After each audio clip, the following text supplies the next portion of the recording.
නැති අසිරි මෞබිමේ දකින්නෙමු පරිසරය රකින්නෙමු වඩන්නෙමු වවන්නෙමු මේ පිළිනයෙන් සදා මෞබිමට බැඳෙන්නෙමු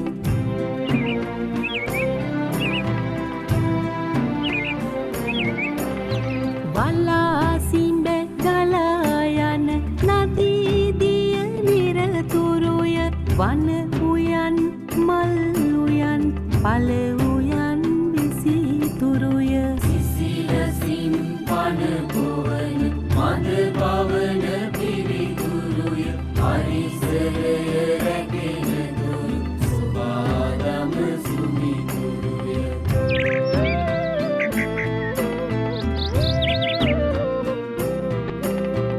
තණ්හාව ආසාව ඇයිද පොදි බඳින්නේ රටේ වන සම්පතට ඇයි පොරොව නගන්නේ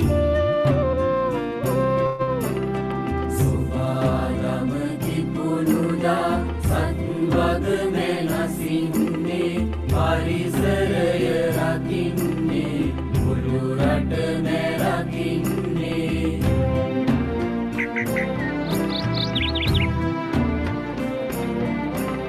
මෙමිහි මත වසන සත සිතෙහි මෙත දැවේවා ගහ කොළට පවායම මෙත් සිසිල දැනේවා අවබෝධ සම්පතින් සතට සිත සැදේවා අපේ හුස්මෙන් පවා පරිසරය නිවේවා අපේ හුස්මෙන් පවා පරිසරය නිවේවා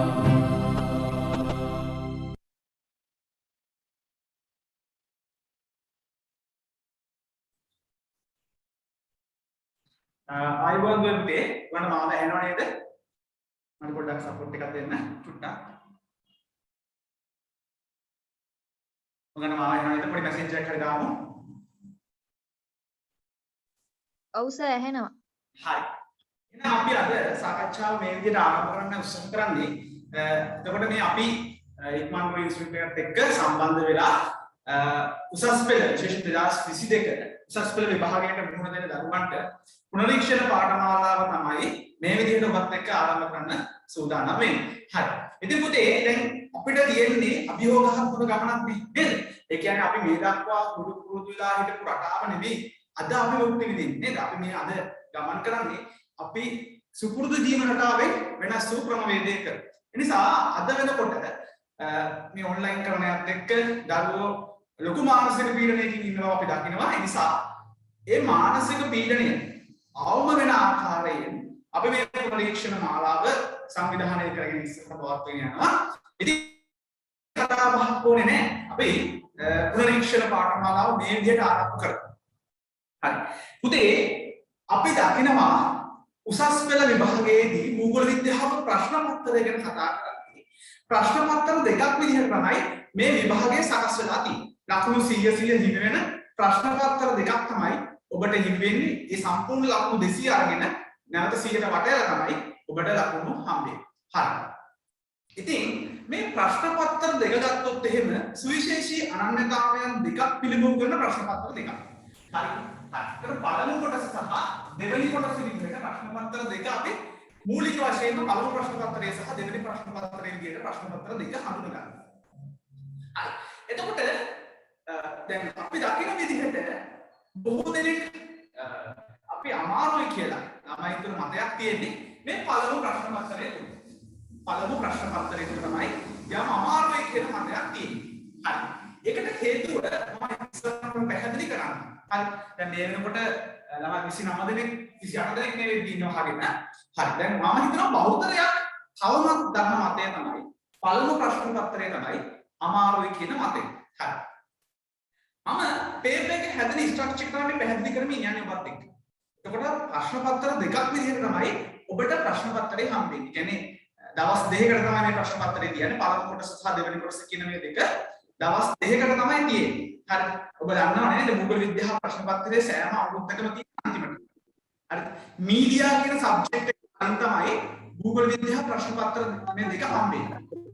අන්තිමටම තමයි ජියෝග්‍රැෆි තියෙන්නේ. කවුරු කෙනෙක් මීඩියායි ජියෝග්‍රැෆි කරනවා නම් මතක තියාගන්න ඔබට ළඟ විභාගෙ සෙට් වෙනවා කියන්නේ. හරි. මීඩියායි ජියෝග්‍රැෆි කරනවා කියන්නේ හැම අවුරුද්දකම එහෙම ස්ට්‍රක්චර් එක තමයි තියෙන්නේ. ඒ විදිහට තමයි විභාගෙ පවත්වලා තියෙන්නේ. මීඩියායි ජියෝග්‍රැෆි කියන්නේ එක ළඟ වැටෙන සබ්ජෙක්ට් එකක් හැම අවුරුද්දකම. කාලසටහන එක ළඟ වැටෙන දෙකක්. හරි. අන්තිම හරියයි ජියෝග්‍රැෆි තියෙන්නේ මතක තියාගන්න. හරි. දැන් මීඩියා තියෙන අන්තිමටම ඊට කලින් තමයි ජියෝග්‍රැෆි තියෙන්නේ. එතකොට මේ ජියෝග්‍රැෆි ගැන කතා කරද්දී අපි වෙන ප්‍රශ්න පත්‍ර දෙකක් වෙන භූගෝල විද්‍යාව ප්‍රශ්න පත්‍ර දෙකක් පිළිගන්නේ. ප්‍රශ්න පත්‍ර දෙකක් විදිහට තමයි පිළිගන්නේ. හරි. එතකොට මෙතන පළමු ප්‍රශ්න පත්‍රය ගත්තොත් එහෙම පළමු ප්‍රශ්න පත්‍රයේ දැන් අලුත් සංගීතය ගන්නවා. කියන්නේ තේපේ මොකක්ද වෙනස් කරන්නේ නේද? ඔව්. අපේ ප්‍රශ්නයක් මොකද? නෑ සර්. එතකොට මේ පළමු ප්‍රශ්න පත්‍රය ගැන කතා කරද්දී දැන් ඔබ දන්නවද නැහැ පළමු ප්‍රශ්න මොකක්ද කියන්නේ? හරි. පළමු ප්‍රශ්න පත්‍රය ආයේ මයික් එකක් ගන්නලා තියෙනවා. හරියට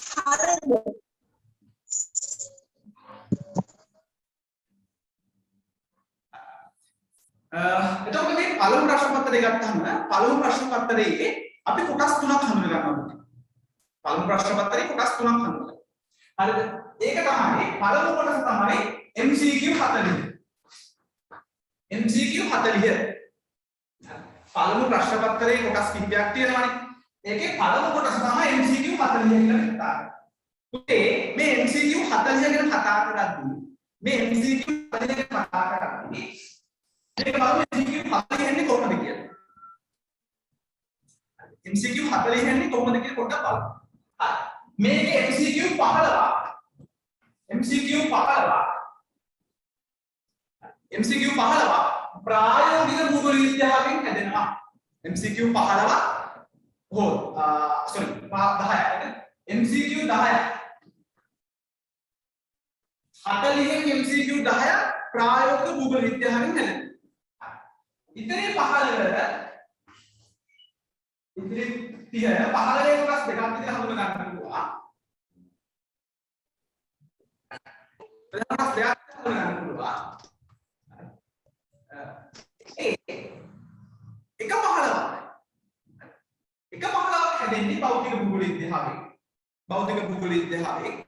එක 15ක් හැදෙන්නේ මානුෂික භූගෝල විද්‍යාවෙන්. හරි. එතකොට එහෙනම් මේ MCQ දැන් මේ පළමු ප්‍රශ්න පත්‍රයේ 100ක් හම්බ වෙනවා. දෙවෙනි ප්‍රශ්න පත්‍රයේ 100ක් හම්බ වෙනවා. දැන් අපි ගත්තොත් එහෙම මොන පළමු ප්‍රශ්න පත්‍රය ලියන් යනවා.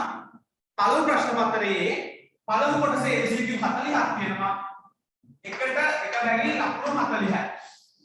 හරි මේක හැදෙන්නේ 10ක් ප්‍රායෝගික භූගෝල විද්‍යාවෙන් ඉතිරි 15ක් භෞතික භූගෝල විද්‍යාවෙන් සහ ඉතිරි 5ක් මානව භූගෝල විද්‍යාවෙන් තමයි මේක හැදෙන්නේ.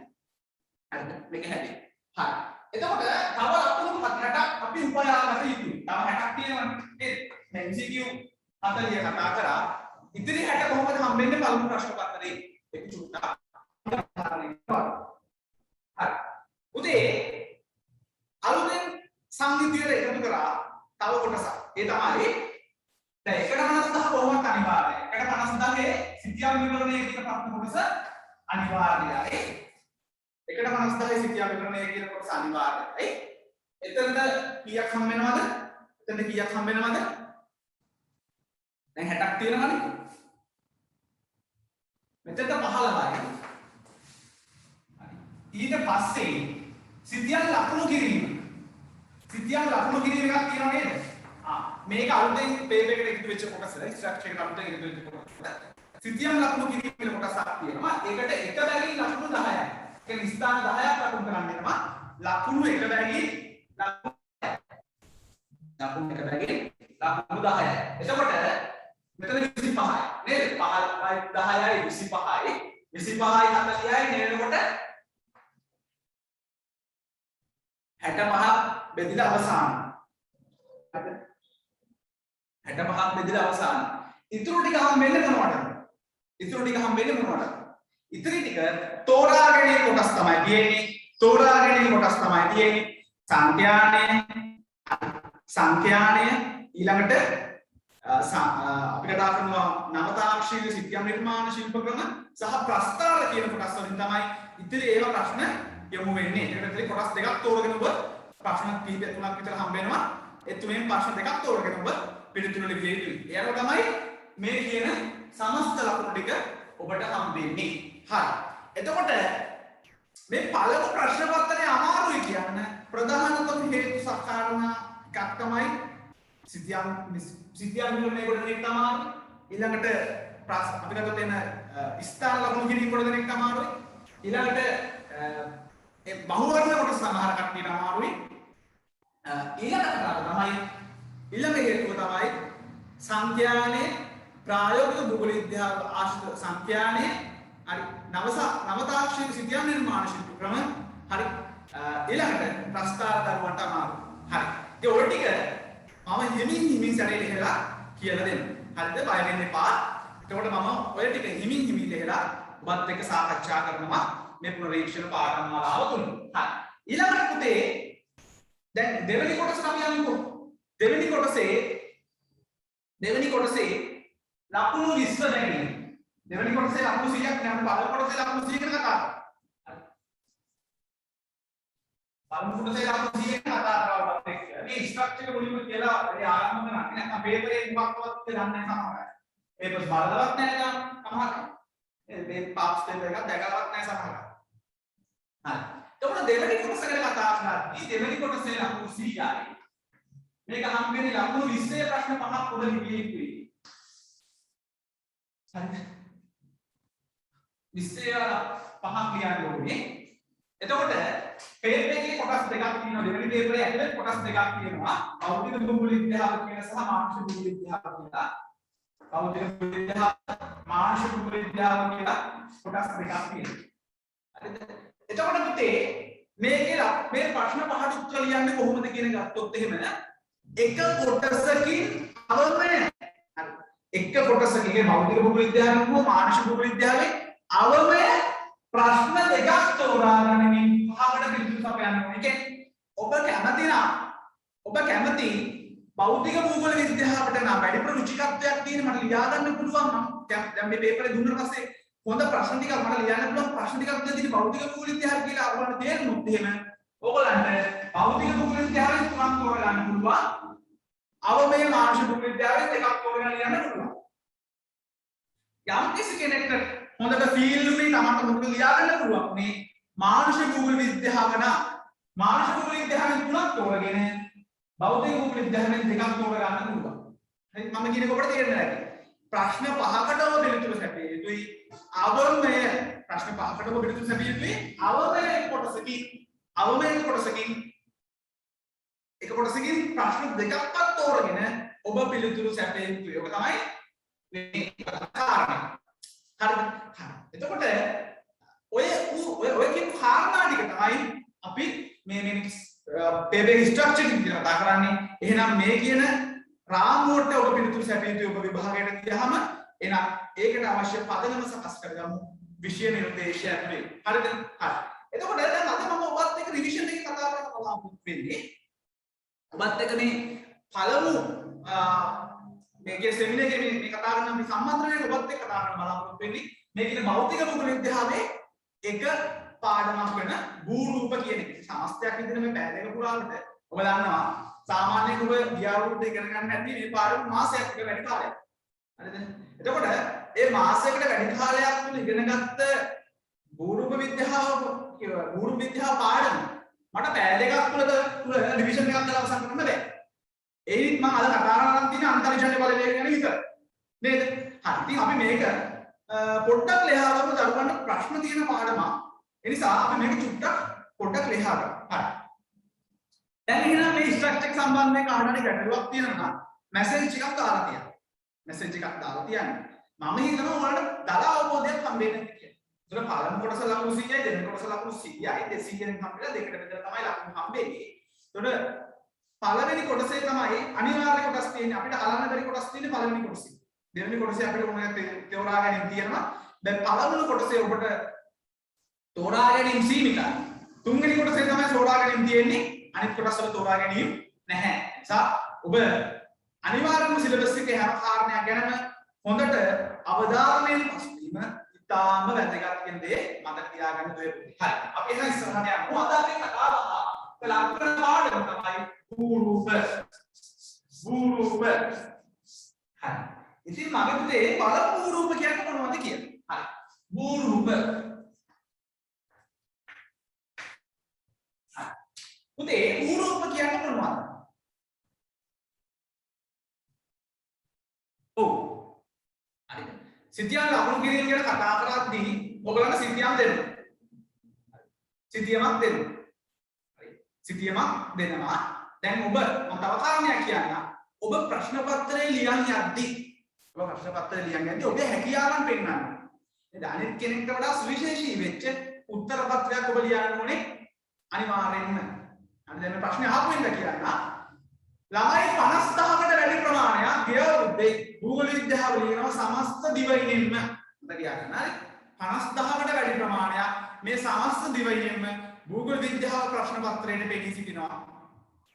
ඉක්කොන් ආර්ථික විද්‍යාව හැරෙන කොටගෙන කලා විෂය ධාරාවේ වැඩිම ප්‍රමාණයක් ලිව්වේ භූගෝල විද්‍යාව. දැන් ආර්ථික විද්‍යාව නම් කොමර්ස් කරනවා මේ ප්‍රධාන සබ්ජෙක්ට් එකක්. එතකොට ඒක ආර්ට් කරන සීමිත පිටසයි කරන්නේ. හැබැයි ජෝග්‍රෆි කියන සබ්ජෙක්ට් එක ආර්ට් සබ්ජෙක්ට් එකක්. ටෙක්නොලොජි කරන කට්ටිය තා පුංචි ප්‍රමාණයක් කරන ආර්ට් සබ්ජෙක්ට් එකක්. එතකොට මේ සබ්ජෙක්ට් එක 50000කට වැඩි ප්‍රමාණයක් තියෙනවා. 50000 ගණන් මහයි පරණ 50000 ගණන් තියෙනවා. ඒ සාමාන්‍ය දිනේ 4000 ගණන්. මම ලියා ගන්න. ඒ සාමාන්‍ය දිනේ 4000 ගණන්. හරිද? ඒ සාමාර්ථ තියෙන 4000 ගානකට. මම කියන විභාගයේදී ඔබ කළ යුත්තේ ඒ සාමාර්ථයකට වැඩ කිරීම. නේද? විශ්වවිද්‍යාලයේ සිහින යථාර්ථයක් කරගන්නවා. ඔබ විශ්වවිද්‍යාලයේ යන්න නේද? බලාපොරොත්තු වෙන ශිෂ්‍යයෙක් නම් විශ්වවිද්‍යාලය කියන්නේ විශ්වවිද්‍යාල සිහින යථාර්ථයක් කරගන්න අනිවාර්යෙන් මේ සාමාර්ථයකට යන්න ඕනේ. උනේ උත්සාහ කරන මේ සාමාර්ථයකට යන්න. BA සමහරවට පණ ගන්න පුළුවන්. හැබැයි ඒ සාමාර්ථය තමයි අපි කතා කරන්නේ. ඒ සාමාර්ථයක් ලබා ගැනීම ගැන තමයි කතා කරන්නේ. හරි. එතකොට එතනදී ඔයගොල්ලෝ වෙන කෙනෙක්ට වඩා වෙනස් වෙච්ච ප්‍රශ්න පත්‍රයේ උත්තරයක් ගොඩ ගන්නවා. ඒක කරනකොට සිතියන් අඳින්න ඕනේ, රූප සටහන් අඳින්න ඕනේ, මේ දේවල් ගොඩක් කරන්න. එතකොට පුතේ සිතියන් සමහර කෙනෙක්ට ඇඳ ඇඳින්න වෙලාවක් නැත්නම් ඔබට පුළුවන් මේ කට්ටුවක් දාලා සිතියමක් ඉල්ල ගන්න. ඒවා ඔබට තියෙන අයිති. විභාගයේ ප්‍රශ්න පත්‍රය ඔයාලා ගෙනියන්න දෙන්නේ නැහැ. ඔබට ඉල්ල ගන්න පුළුවන් මැප් එක. මැප් එක කරගෙන ලකුණු කරලා පේපර් එකට දාලා අමුල යනවා. හරිද? ඕගේ දේවල් ඕන තරම් කරලා අරවට සිතියක් දෙලා පුතිය. පළමු කොටසේ සිතියම කමුල තමයි වන්නේ. පේපර් එකේ ගේන්න දෙන්නේ නැහනේ පළමු කොටසේ. එතකොට ඒකෙම ලකුණු කරලා යවන්න තියෙන්නේ. හරි. අපි මූලික පාඩමට එමුකෝ. හරි. මම හිතනවා ඔබට ඔය කියන තව විස්තරම් කියලා දෙන්න. අර මේ සෙමිනර් එක පුරාවට පැය දෙකක් අපි පාඩම කතා කරන්නේ. නිසා මේ වැඩේට අපි සෙට් වෙමු. හරි. භූරූප කියන්නේ මොනවද? උදේ පෘථිවියේ උපපද්ධති කිහිපයක් තියෙනවා. වායු ගෝලය, ජල ගෝලය, ශිලා ගෝලය සහ ජෛව ගෝලය. නේද? හරි. මේ අපි කතා කරනවා ජෛව ගෝලයේ පැත්තකින් තියෙන ප්‍රධාන උපපද්ධති තුනයි. වායු ගෝලය, ජල ගෝලය සහ ශිලා ගෝලය. හරිද? පෘථිවියේ තියෙන උපපද්ධති ප්‍රධාන උපපද්ධති තුන ඇතුලේ විශාලතම උපපද්ධතිය ලෙසගෙන දකින්න පුළුවන් විවිධාකාර වූ රූප මිතික ස්වභාවයන්ට අපි කියනවා භූරූපයි කියලා. අත කියමු ශිලා ගෝලය තුල දැකගත හැකි විවිධාකාර වූ රූප මිතික ස්වභාවයන් භූරූප ලෙස සැලකිය හැකිය. හරි. ඔන්නම තමයි භූරූප කියලා කියන්නේ. සමහර කෙනෙක් ශිලා ගෝලයක් තේරුම්ට බැරි වෙනවා. උදේ මේ සමස්තය තමයි ශිලා ගෝලය. මේ තමයි ශිලා ගෝලය. පුතේ ශිලා ගෝලය. සමස්තයක් කතා කරන නේද? මේ රවුම් එකක තියෙන සමස්තය තමයි ශිලා ගෝලය. මේ අභ්‍යන්තරයේ මේ මම පිටත් අපි කතා කරන ශිලා ගෝලයට අයිති. මේක තමයි ශිලා ගෝලය. මේ ශිලා ගෝලය තුල දැක ගන්න පුළුවන් විවිධාකාර වූ රූප මිතික ස්වභාවයන් අපි භූරූපයි කියලා කතා කරනවා. හරිද? භූරූපයි කියලා කතා කරනවා. පුතේ මේ ශිලාගෝලය තුල තියෙන විවිධාකාර රූපමිතික ස්වභාවයන් හැම එකක්ම එකම සයිස් එකකින් නැහැ. ඒ කියන්නේ ශිලාගෝලය තුල තියෙන විවිධාකාර රූපමිතික ස්වභාවයන් ඒවා විවිධ විශාලත්වයෙන් යුතුයි. හරිද? හරි. එහෙනම් මේ ශිලාගෝලය තුල තියෙන විවිධාකාර රූපමිතික ස්වභාවයන් එහි විශාලත්වයන් වල අපිට ප්‍රධාන කොටස් තුනකට බෙදලා කතා කරන්න පුළුවන්. මොකකට බෙදලා කතා කරන්න පුළුවන්. මොනවද ඒ? පළමු ගණයේ රූප, දෙවන ගණයේ රූප සහ තෙවන ගණයේ රූප.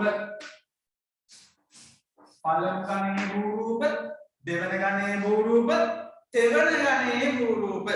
හරි. පුතේ මේ අපි කතා කරන ශිලාගෝලය තුල තියෙන විශාලතම රූප වලට අපි කියනවා පළමු ගණයේ රූප කියලා.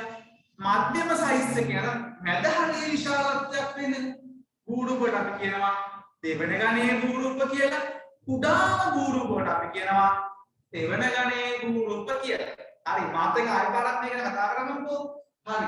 පෘථුවියේ විශාලතම පද්ධතිය සලකන ශිලාගෝලය තුල දැකගත හැකි විවිධාකාර වූ රූපමිතික ස්වභාවයන් වලට අපි කියනවා භූරූපයි කියලා. ඒ භූරූප එකම සයිස් එකක් නෑ. ඒ නිසා අපි කියනවා ඒවා විවිධාකාර වූ විශාලත්වයෙන් යුක්තයි. හරි. එහි විශාලත්වය පදනම් කරගෙන අපි ප්‍රධාන කොටස් තුනකට බෙදා දක්වනවා. පළමු ගණයේ භූරූප, දෙවන ගණයේ භූරූප සහ තෙවන ගණයේ භූරූප. පෘථිවියේ හම්බෙන විශාලතම භූරූප අපි කියනවා පළමු ගණයේ භූරූප කියලා. ඊට පස්සේ මැද සයිස් එකේ විශාලත්වයක් අපි දකින භූරූප වලට අපි කියනවා දෙවන ගණයේ භූරූප කියලා. අපි දකින කුඩාම භූරූප අපි කියනවා තෙවන ගණයේ භූරූප කියලා. හරි. පුතේ අපි කතා කරනවා විශාලතම භූරූප. පළමු ගණයේ භූරූප වර්ග දෙකයි ලෝකේ තියෙන්නේ. මේ විශාලතම භූරූප අපිට හම්බෙන්නේ දෙකයි. ඒ තමයි මහද්වීප සහ සාගර. මහද්වීප සහ සාගර තමයි අපි කතා කරන විශාලතම භූරූප අපි සලකනවා. හරි. ඊට පස්සේ අපිට හම්බෙන දෙවන ගණයේ භූරූප. ඒ කියන්නේ මහද්වීප සාගර තරම් විශාල නැහැ. හැබැයි පොඩි ඒවට වඩා ටිකක් ලොකුයි. ටිකක් නෙමෙයි ගොඩක් ලොකුයි. හරි. නැණි කඳු, සානු, විභේද වගේ දේවල්. හරි. අපි කතා කරනවා දෙවන ගණයේ භූරූප කියලා. අර පළවෙනි එක තරම් මහද්වීප තරම් විශාල නැහැ. හැබැයි දෙවන ගණයේ භූරූප යම් විශාලත්වයක් තියෙනවා. අපි ඒකට කියනවා දෙවන ගණයේ භූරූප කියලා. දෙවන ගණයේ භූරූප කියලා කියන්නේ අපිට මේ ඉන්න තැන කියලා. ඒ කියන්නේ දැන් අපි මම මෙතන ඉන්නවා කියලා මට මේ හරිය ඉඳලා කෙටි වපසරියක් තුල බලා ගන්න පුළුවන් භූරූපකට අපි කියනවා තෙවන ගණයේ භූරූප කියලා. ඒකට කියනවා කුඩාම භූරූප. මෙහි පිට අපිට හම්බවන කුඩාම භූරූපකට අපි කියනවා තෙවන ගණයේ භූරූපයි කියලා. පුතේ එහෙනම් අපිට විශාලත්වය අනුව පළමු ගණයේ භූරූප, දෙවන ගණයේ භූරූප සහ තෙවන ගණයේ භූරූප කියලා වර්ග තුනක් අපිට හඳුනා ගන්න පුළුවන්. වර්ග තුනක් අපිට හඳුනා ගන්න පුළුවන්. හරි. අපි ඊට පස්සේ යමු ඉස්සරහ. උදේ මේ පළමු ගණයේ භූරූප, දෙවන ගණයේ භූරූප, තෙවන ගණයේ භූරූප විදිහට විශාලත්වය අනුව හඳුනාගත්ත භූරූප නිර්මාණය වෙලා තියෙන ආකාරය යන. නිර්මාණය ගැන කතා කරද්දී නිර්මාණය වීම ගැන කතා කරද්දී නිර්මාණය ගැන කතා කරද්දී පුතේ මතක තියාගන්න මේ පළමු හා දෙවන ගණයේ නිර්මාණය වෙන්නේ එක ක්‍රමයකින්, දෙවන ගණයේ භූරූප නිර්මාණය වෙන්නේ තවත් ක්‍රමයකින්. ඒ කියන්නේ බලවේග අපි කියනවා මේව නිර්මාණය වෙලා තියෙන්නේ පළමු ගණයේ භූරූප, දෙවන ගණයේ භූරූප, තෙවන ගණයේ භූරූප නිර්මාණය ගැන කතා කරද්දී ඒව නිර්මාණය වෙලා තියෙන්නේ මොකක් හරි බලවේගයක් හේතු කොටගෙන. මොකක් හරි බලවේගයක් හේතු කොටගෙන. උතේ අපි කතා කරනවා මේ බලවේග ගැන කතා කරන්නේ.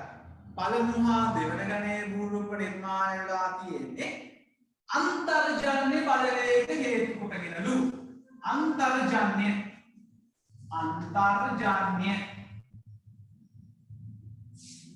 උදේ පළමු හා දෙවන ගණයට විශාලත්වය අනුව ලොකුම එකයි ඊට පල්ලෙහා එකයි නිර්මාණය වෙලා තියෙන්නේ අන්තර්ජන්‍ය බලවේග හේතු කොටගෙනලු. අන්තර්ජන්‍ය බලවේග හේතු කොටගෙනලු. දෙවන ගණයේ භූරූප නිර්මාණය වෙලා තියෙන්නේ බහිර්ජන්‍ය බලවේග හේතු කොටගෙනලු. බහිර්ජන්‍ය බලවේග හේතු කොටගෙනලු. මොකක්ද? පෘථුවියේ විශාලත්වය අනුව භූරූප වර්ග 3යි. පළමු ගණයේ භූරූප, දෙවන ගණයේ භූරූප සහ දෙවන ගණයේ භූරූප අපි කතා කරනවා විශාලත්වය අනුව පළමු සහ මොනවද? විශාලත්වය අනුව පළමු සහ දෙවන ගණයේ භූරූප විශාලත්වය අනුව පළමු ගණයේ සහ දෙවන ගණයේ භූරූප නිර්මාණය වෙලා තියෙන්නේ අන්තර්ජන්‍ය බලවේග වලින්ලු. මේ කියන දෙවන ගණයේ කුඩා භූරූප නිර්මාණය වෙලා තියෙන්නේ බහිර්ජන්‍ය බලවේග හේතු වෙලු. දැන් අපි බලමු මොකක්ද මේ අන්තර්ජන්‍ය බලවේග? මොකක්ද මේ බහිර්ජන්‍ය බලවේග කියන්නේ කියලා. හරි මම මේ පොඩි පැහැදිලි කිරීමක් කරලා අද මේ ප්‍රශ්න පත්‍ර කිහිපයකට යන්න තමයි උත්සාහ කරන්නේ. හරි නැත්නම් මෙලොවම දහමක් තේරෙන්න පොරවල් ඉන්නවත් දැන් හත්ති නේද? හරි අපි බලමු මොකක්ද මේ අන්තර්ජන්‍ය බලවේග කියන්නේ බහිර්ජන්‍ය බලවේග කියන්නේ මොකක්ද කියලා. උදේ මේ අපි කතා කරන පෘථුවිය ගැන කතා කරද්දී මේ පෘථුවියේ අභ්‍යන්තරයේ ඇති වෙන බලවේගයට අපි කියනවා පෘථුවිය අභ්‍යන්තරයේ ඇති වෙන බලවේගයට අපි කියනවා මොකක් කියලාද? අන්තර්ජන්‍ය බලවේග කියලා කියනවා. අන්තර්ජන්‍ය බලවේග කියලා කියනවා. අභ්‍යන්තරයේ උදේ පෘථුවිය අභ්‍යන්තරයේ ඇති වෙන බලවේගයට අපි කියනවා අන්තර්ජන්‍ය බලවේග කියලා. මේ පෘථුවියේ මතු පිට ඇති වෙන බලවේගයට අපි කියනවා බහිර්ජන්‍ය බලවේග කියලා. අපි ඒකට කියනවා තව නමක් නාත්මීකරණ කාරක බලවේග කියලා. නැත්නම් ගෙවා දැමීම් කාරක කියලා. හරි. ඉතින් අද දවසේදී අපි කතා කරන්න බලාපොරොත්තු වෙන්නේ මේ පෘථුවියේ පළමු ගණයේ සහ දෙවන ගණයේ භූරූප නිර්මාණ ක්‍රියාවලියට දායක වන අන්තර්ජන්‍ය බලවේග ගැන විතරයි මම කියන්නේ. අන්තර්ජන්‍ය බලවේග ගැන විතරයි අද සාරාංශයක් විදිහට ඔබත් එක්ක කතා කරන්න බලාපොරොත්තු වෙන්නේ. බහිර්ජන්‍ය බලවේග ගැන කතා කරන්න අද කාලය ප්‍රමාණවත් නැහැ. හරිද? හරි. එහෙනම් අපි මේ අන්තර්ජන්‍ය බලවේග නැත්නම් පෘථුවියේ අපි කතා කරනවා භූරූප නිර්මාණයට දායක වන අභ්‍යන්තරික බලවේග කියන්නේ බලවේග මොනවද කියලා අපි කතා කරමු. හරි. අන්තර්ජන්‍ය බලවේග පෘථුවියේ ඇතුලේ ඇති වෙන බලවේග. පළමුවා දෙවන ගණයේ භූරූප වල නිර්මාණයට දායක වන පෘථුවියේ ඇතුලේ සිදුවන බලවේග ගැන කතා. හරි. පෘථුවිය ඇතුලේ අපි කියනවා මේ අන්තර්ජන්‍ය බලවේග කීයක් දක්වලා තියෙනවා.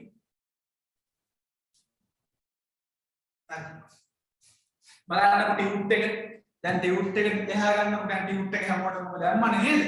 හරි. ටියුට් එකේ පෙරලා ගන්න මේ පිටුව දැන් ඔයගොල්ලෝ ටියුට් එක බල වැඩේ කරගෙන යනවා නම් ගොඩාක් හොඳයි. හරි. ටියුට් එක බල වැඩේ කරගෙන යනවා නම් ගොඩාක් හොඳයි. හරි. මෙන්න මේ පිටුව කරලා ගන්න නිබන්ධනය. හරි. මේකේ 1 2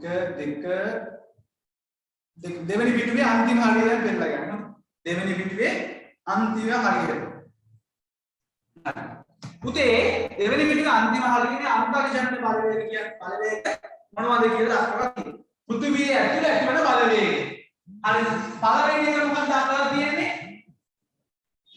පළවෙනි එක මොකක්ද? භූ තැටි කාරක ක්‍රියාවලිය. භූ තැටි කාරක ක්‍රියාවලිය.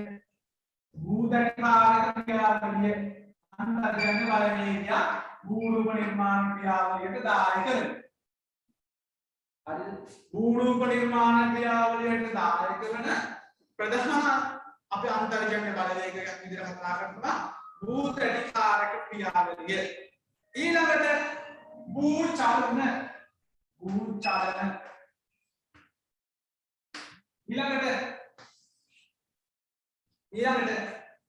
ඊළඟට භූමිකම්ප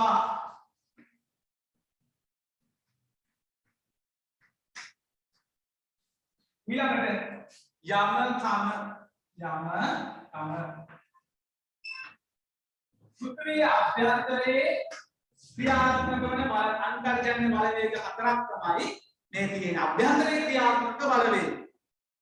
පෘථිවිය අභ්‍යන්තරයේ ක්‍රියාත්මක නේද? භූරූප නිර්මාණ ක්‍රියාවලියට දායක වෙන පෘථිවිය අභ්‍යන්තරයේ ක්‍රියාත්මක වන බලවේග හතර තමයි මේ හතර ප්‍රධාන වශයෙන් භූරූප නිර්මාණ ක්‍රියාවලියට දායක වෙන්නේ. මොකක්ද?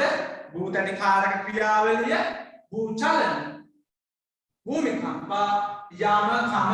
පුතේ මේ භූචලනට කියන තව නමක් කියන බාන කවුරුද කියන්නේ? භූචලන වලට කියන තව නමක් දැන් ඔයගොල්ලෝ ඉගෙනගෙන තියෙන නැතිනේ. මේකට කියන තව නමක් භූකාරක චලන කියලා මේකට කියනවා භූතල චලනට කියන නම තමයි භූකාරක චලන. ගොඩක් ප්‍රශ්න පත්‍ර වෙන්න තියෙන භූචලන කියන නමින් නෙමෙයි භූකාරක චලන කියන නමින්. හරිද? හරි. දැන් අපේ තියරි පන්තියේ ළමයි ටිකක් ඉන්නවනේ. දැන් මම මේ පාඩම තමයි තියරි පන්තියේ කතා කරන්න ගියේ. මේ පටන් ගන්න. නේද? පටන් ගන්න.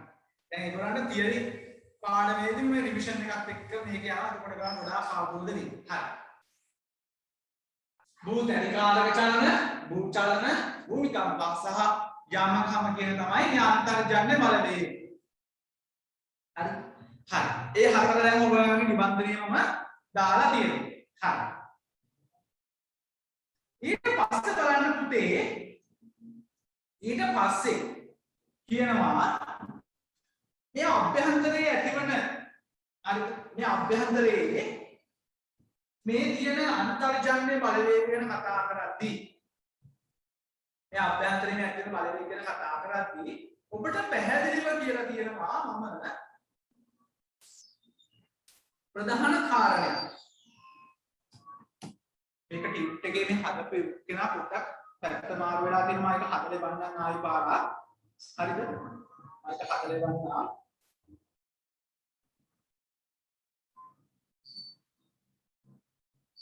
හරි. චුට්ටක් හදලේ වන්නම්.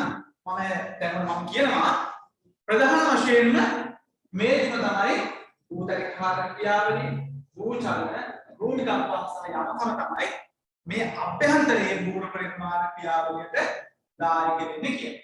හරි. පුතේ දැන් අපි ගත්තොත් එහෙම මේ හතර ඇති වෙන්නේ කොහොමද?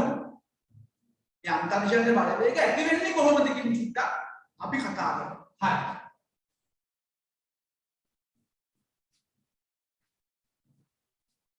මෙන්න මේකයි මේ හුට්ටක්කනේ. මේක වෙන්නේ මෙහෙමයි. පුතේ අපි කතා කරනවා පෘථුවිය ගැන කතා කරද්දී නේද? පෘථුවිය ගැන කතා කරද්දී මේ පෘථුවිය අංශක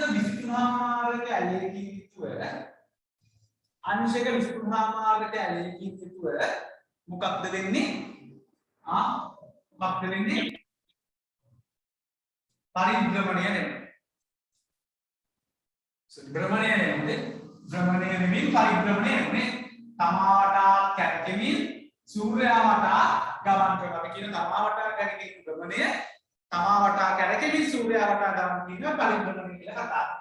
දැන් විශේෂයෙන්ම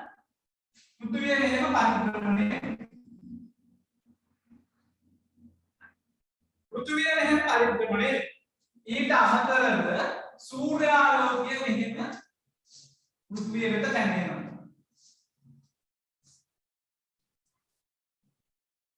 සූර්යාලෝකය මෙහෙම පෘථිවිය වෙත පැමිණෙනවා. මෙහෙම සූර්යාලෝකය පැමිණෙනවා එක්කම පෘථිවිය මෙහෙම පරිභ්‍රමණය වෙනවා. අපි කියනවා මේකත් එක්ක පෘථිවියේ ඇති වෙනවා මොකක් කියලාද? ගුරුත්වාකර්ෂණ බලය. ගුරුත්වාකර්ෂණ බලය.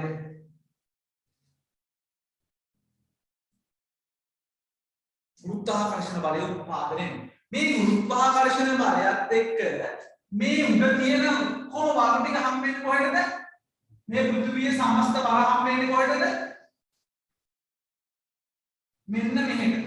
පෘථිවියේ සමස්ත බර දරාගෙන කවුද? හරයට තමයි මේ සමස්ත බර යොමු වෙන්නේ. ඒ නිසා අපි කතා කරනවා මේ අභ්‍යන්තරයේ අධික උෂ්ණත්වය අධික පීඩනය අධික විකිරණශීලීත්වයක් තියෙනවා. මොකක්ද? අධික උෂ්ණත්වය අධික පීඩනය අධික විකිරණශීලීත්වයක් තියෙනවා. හරි. මොකක්ද? පෘථිවියට එහෙම පරික්‍රමණයක් වෙනවා, සූර්යාලෝකයක් එනවා. ඔය කියන දේත් එක්ක පෘථිවිය නිර්මාණය වෙන ගුරුත්වාකර්ෂණ බලයක් කියලා එකක් පල්ලෙහාට ඇද ගන්නවා කියන දේ නේද අපි දැන් තියෙනවානේ. එතකොට මේ අභ්‍යන්තරයේ මේ බර ඔක්කොම එනකොට මේ ගුරුත්වාකර්ෂණයත් එක්ක මේ මැද නිර්මාණය වෙනවා අධික උෂ්ණත්වයක්, අධික පීඩනයක්, අධික විකිරණශීලීත්වයක්. ඒ අධික උෂ්ණත්වය, අධික පීඩනය, අධික විකිරණශීලීත්වයක් එක්ක අභ්‍යන්තරයේ හිතා ගන්න බැරි පීඩනයක්, හිතා ගන්න බැරි උෂ්ණත්වයක්, හිතා ගන්න බැරි විකිරණශීලීත්වයක් තියෙනවා. ඒත් එක්ක අභ්‍යන්තරයේ තියෙන පාෂාණ අපි කියනවා මැග්මා බවට පත් වෙලා තියෙන එකේ තරම්ම ප්‍රෙෂර් එකක් තමයි ඇති වෙලා තියෙන්නේ. මේ කළු ගාල ටික ඔක්කොම ද්‍රව බව වගේ තියෙන කොච්චර පීඩනයක් අභ්‍යන්තරයේ තියෙන්න ඕනද නේද? හරි. මේ අධික අභ්‍යන්තරයේ තියෙන ප්‍රෙෂර් එක නිදහස් කරගන්නට යාමේදී තමයි මේ කියන භූතැටිකාරක ක්‍රියාවලිය, භූ චලන කියන එක, භූමිකම්පා සහ යමකම ක්‍රියාකාරීත්වය නැති අභ්‍යන්තරික බලවේග උත්පාදනය වෙන්නේ. හරි. ඔන්න මම මේ හරස්කඩ මේ කියපු එක චුට්ටක් මෙහෙම අදින්නම්.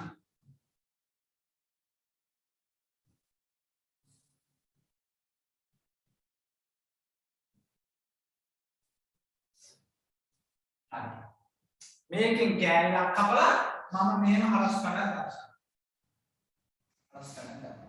උදේ අපි කතා කරනවා මේ හරස්කඩ ප්‍රධාන කොටස් තුනකට බෙදන්න පුළුවන් කියලා. විශේෂයෙන් එහෙනම් මේ ඇති වෙන ප්‍රෙෂර් එකද මෙහෙම බලන්න ප්‍රෙෂර් එකද මෙහෙම කියන ඈ ලොකු ප්‍රෙෂර් එකක් මෙහෙට තියෙනවා. මේ තමයි පෘථිවි හරය. මේ තමයි පෘථිවි කබොල. මේ තමයි පෘථිවි මේ තමයි පෘථිවි ප්‍රාවරණය. මේ තමයි පෘථිවි ප්‍රාවරණය. මේ තමයි පෘථිවි කබොල. මේ තමයි පෘථිවි කබොල. හරි. දැන් මේ අධික උෂ්ණත්වය, අධික පීඩනය, අධික විකිරණශීලීත්වය මේ අභ්‍යන්තරයේ තියෙනවා. දැන් වෙන ප්‍රෙෂර් එකකින් තමයි. අර අපි ඔක්තෝබර් පළවෙනිදා ඉස්කෝලේ නිවාඩු වෙන දවස්වල නිවාඩු දවසකදී මම ලෝකල මාධ්‍යයෙන් ඉදාර කරන්න කියන්නේ ඉස්කෝලේ ගියා. ඒකට බීති වල ගහන්න මුගේ ළමා තිබුණා. ප්‍රෙෂර් එක දාස් කරගන්න කියලා ටිකක්. අරන්න වගේ භූමිය අභ්‍යන්තරයේ ලොකු ප්‍රෙෂර් එකක් තියෙනවා. හරි. අභ්‍යන්තරික ප්‍රෙෂර් එකක් තියෙනවා. මේක නිදහස් කර ගැනීමට උත්සාහ කරනවා. මේක තියාගෙන පෘථිවියත් එහෙම අපිත් එහෙම ප්‍රෙෂර් එක තියාගෙන ඉන්නේ. ප්‍රෙෂර් එක තියාගෙන ඉන්න බෑ. මිනිහෙක්ට ප්‍රෙෂර් එක තියාගෙන ඉන්නත් බෑ. පෘථිවියට ප්‍රෙෂර් එක තියාගෙන ඉන්නත් බෑ. මොන කරුණයක්ද කියලා නිදහස් කර ගන්න උත්සාහ. හරි. එතකොට මේ හරියට මොකක්ද? ද්‍රවීභූත වෙච්ච මැග්මා. හරි. මෙයා මේක නිදහස් කරගන්න උත්සාහ කරන නිසා මේ කොහෙන් හරි වැඩදාගෙන මේ නැග්මා මේ අස්තෙන් මුන්නේ රින්ග යනවා. නැග්මා මෙහෙම එනවා. උදේ අපි කතා කරනවා මෙහෙම ආවට එන්න දෙන්නේ නැහැ මෙතනින් එහාට ලේසියෙන් එන්න දෙන්නේ නැහැ. අපි කියනවා මෙන්න මෙතන ප්‍රාවරණයේ ඉහළ සීමාව ඉතාම තද පාෂාණ තට්ටුවකින් තමයි සකස් වෙලා තියෙන්නේ කියලා. තද පාෂාණ තට්ටුවකින් තමයි සකස් වෙලා තියෙන්නේ. මෙහි ඉඳලා නැග්මා ආවට මෙතනින් එහාට මෙහාට යන්න දෙන්නේ නැහැ ලේසියෙන්. මෙතනින් එහාට මෙහාට යන්න දෙන්නේ නැහැ ලේසියෙන්. ඒ නිසා මේ මැග්මා මෙහෙම දෙපැත්තට පැතිරෙනවා ආපු මැග්මා දෙපැත්තට පැතිරෙනවා. එන්නේ හෙල්ලම් බල ටිකක් නෙමෙයි මැග්මා තමයි එන්නේ. දැන් අපි කියනවනේ දශමයක් හැරුණින් ගියා නම් අතපය ඉවරයි. ලෝඩ් ඔෆ් රින් බල තියනවනේ ඈ ඉතින් චොරිසස්වා අලුලා තමයි යන්නේ මැග්මා වල. හරි ඒ තරම් ප්‍රෙෂර් එකකින් මෙයා ඉන්නේ. හරි මෙහෙම එන්නේ පුතේ එහෙම මැග්මා දෙපැත්තට පැතිරෙනකොට ලොකු සංවහන ධාරා බලයක් උත්පාදනය කරනවා. ලොකු සංවහන ධාරා බලයක් උත්පාදනය කරනවා. ලොකු සංවහන ධාරා බලයක් මේ ආවට පස්සේ මැග්මා ලොකු සංවහන ධාරා බලයක් නිර්මාණය කරනවා. පුතේ මම කතන්දරයක් පෙන්නන්නම් පොඩි වීඩියෝ එකක් බලමු මේ ගැන තියෙන. ඔන්න බලන්න ඈ. ඔන්න බලන්න ඈ.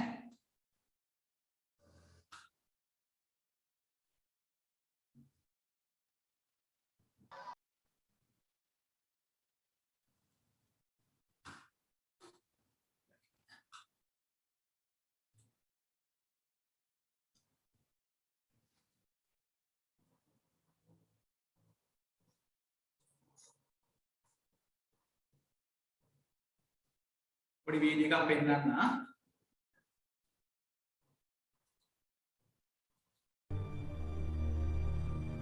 අර ඉංග්‍රීසි ගැන වැඩි හිතන්න එපා. නිකන් බලන්නකෝ.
ඒන සම්මාන දාලා බලක යක් කියන්නේ.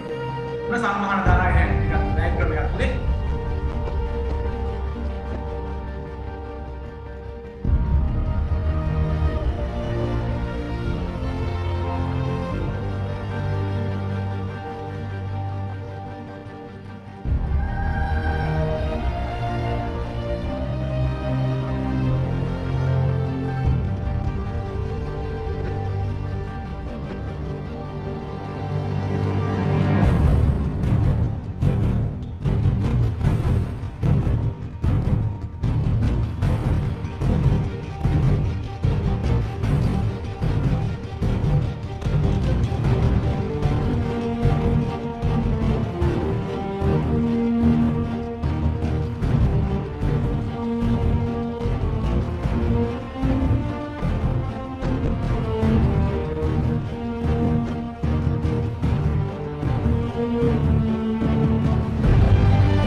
දැන් මට පෙන්නන්න උනේ අවුරුදු ගණනාවකට පෙර කොහොමද පෘථිවිය නිර්මාණය වෙන්නේ කියන කතන්දරයත් එක්ක මේ සංවහන ධාරාවයි.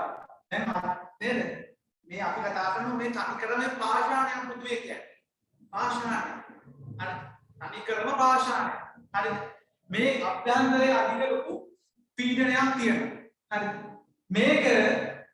මේ පීඩනය නිදහස් කර ගැනීමට උත්සාහ කරනවා. ඒත් එක්ක මැග්මා මෙහෙම අරගෙන දෙපැත්තට පැතිරෙනවා. දැන් ඔය වීඩියෝ එක දැක්කා. කොහොමද මේ සංවහන මැග්මාත් එක්ක මේ සංවහන ධාරාවලිය නිර්මාණය වෙන්නේ කියලා මෙහෙම. පුතේ අපි කතා කරනවා ප්‍රාවරණයට උඩින් තියෙන කබල ගැන කතා කරද්දී දැන් කබල ගත්තොත් එහෙම මෙන්න මේ වගේ තුනී විස්තරයක් පෘථිවිය වටා තියෙන අර දොඩම් ගෙඩියක් ගත්තොත් දොඩම් ගෙඩිය ලේන වගේ තමයි ප්‍රාවරණය. ප්‍රාවරණය අපි ජීවත් වෙන්නේ ප්‍රාවරණයේ මතු පිට. එතකොට පුතේ අපි ගත්තොත් එහෙම මේ කතා කරන ප්‍රාවරණය උඩ විස්තරය නිර්මාණය වෙලා තියෙන්නේ භූ තැටි වලින් භූ තැටි වලින් භූ තැටි වලින් භූ තැටි වලින් හරි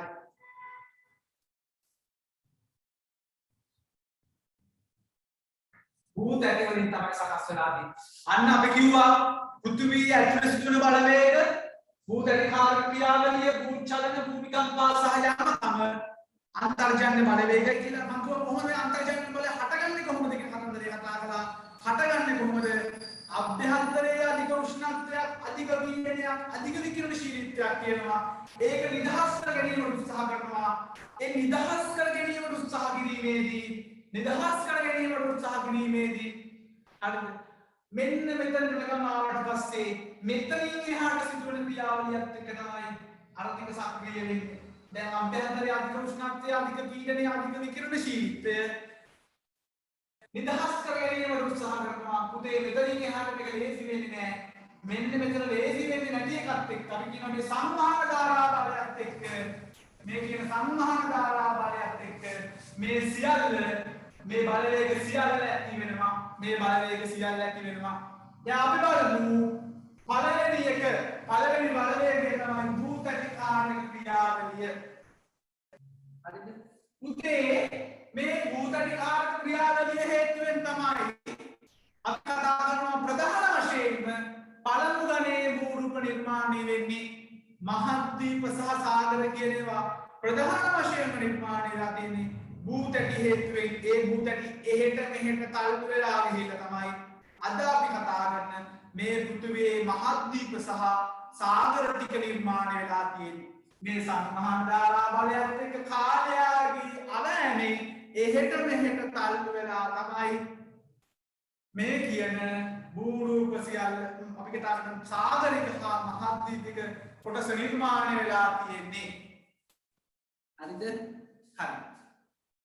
පුතේ අර පුංචි කාරණයක් කියන්න අහුණා. ආයෙක පැහැදිලි කරලා ඉන්න. මම කියනවා භූතටි කාර්ය ක්‍රියාවලිය, භූ චලන, භූමිකම්පහ, භූමිකම්පා සහ යමකම තමයි මොකද්ද? අන්තර්ජන්‍ය බලවේග කියන්නේ කියලා. ඒකට ඇති වෙන්නේ අන්තර්ජන්‍ය බලවේග හටගන්නේ මොකක්ද? අභ්‍යන්තරයේ අධික උෂ්ණත්වයක් අධික පීඩනයක් අධික විකිරණශීලීත්වයක් වෙනවා. ඒ අධික උෂ්ණත්වය අධික පීඩනය අධික විකිරණශීලීත්වය නිදහස් කර ගැනීමට උත්සාහ කරනවා. ඒ නිදහස් කර ගැනීමේදී ඇති වෙන මේ සංවහන ධාරාමය බලයත් එක්ක අපි කියනවා මේ අන්තර්ජන්‍ය බලවේග සක්‍රිය වෙනවා කියලා. මේ අන්තර්ජන්‍ය බලවේග සක්‍රිය වෙනවා කියලා. පුතේ මතක තියාගන්න මෙන්න මේක. මේ අන්තර්ජන්‍ය බලවේග කෙටි කාලීන සහ දිගු කාලීන විදිහට බෙදන්න පුළුවන්.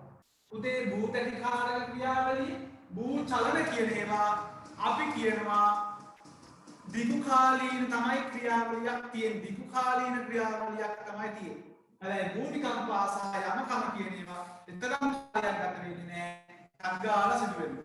තංගාලා භූරූප නිර්මාණය කරනවා. ඒ කියන්නේ භූරූප නිර්මාණයට ගත වෙන කාලය අනුව අපිට භූතටි කාර්ය ක්‍රියාවලිය සහ භූ චලන කියන ඒවා ප්‍රධාන කොටස් කිහිපයකට බෙදන්න පුළුවන්.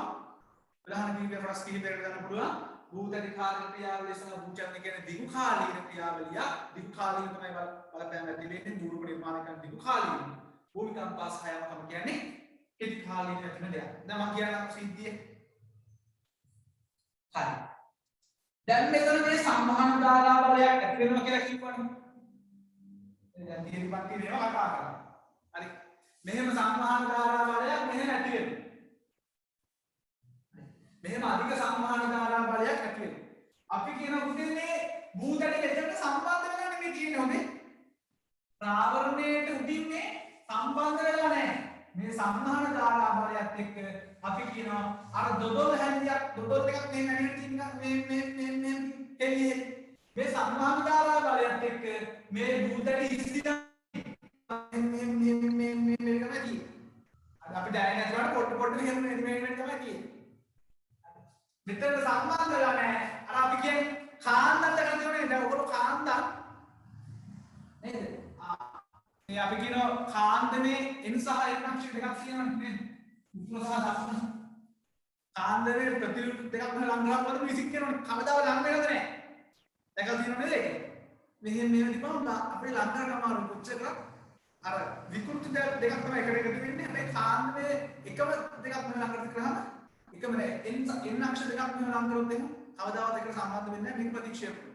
අන්න ඒ වගේ මේ තමයි මෙතන තියෙන මේ සංවහන ධාරා බලයත් එක්ක. මේ සංවහන ධාරා බලයත් එක්ක ඉතින් මේ භූතටි මෙහෙම යනවා, මෙහෙම යනවා, මෙහෙම යනවා, මෙහෙම යනවා, මෙහෙම යනවා, පල්ලෙහාට යනවා. ඕම වැඩි තමයි තියෙන්නේ. අපි කියනවා භූතටි එන චලනය වීමකට ලක් වෙනවා.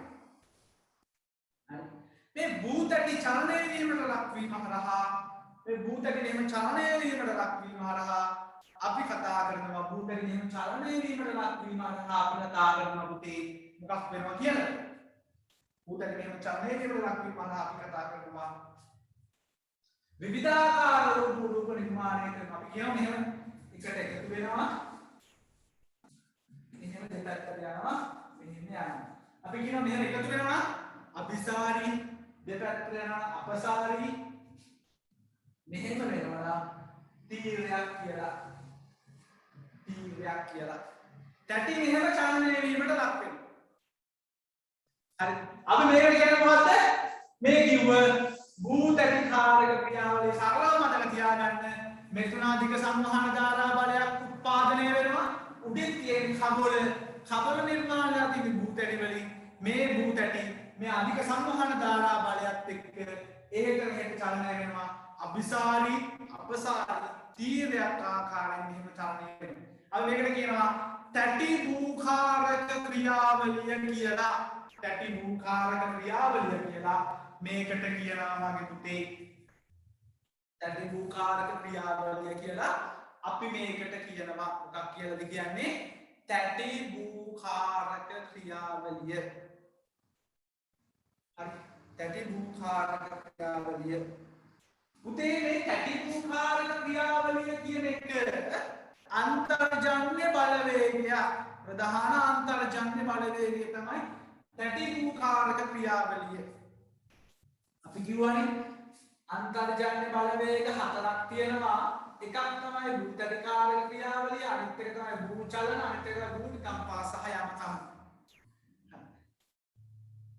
ප්‍රධාන එක භූතකාරක ක්‍රියාවලිය. මේ භූතකාරක ක්‍රියාවලිය කියන ප්‍රධාන එක අනිත් ඒවටත් හේතු වෙනවා. අනිත් අන්තර්ජන්‍ය බලවේගවලට හේතු වෙනවා. මෙයාගේ මේ ප්‍රධාන අන්තර්ජන්‍ය බලවේග ක්‍රියාකාරීත්වය අනිත් ඒවට බලපෑම් ඇති කරනවා. අනිත් ඒවටත් බලපෑම් ඇති කරනවා. හරි? අනිත් ඒවටත් බලපෑම් ඇති කරනවා.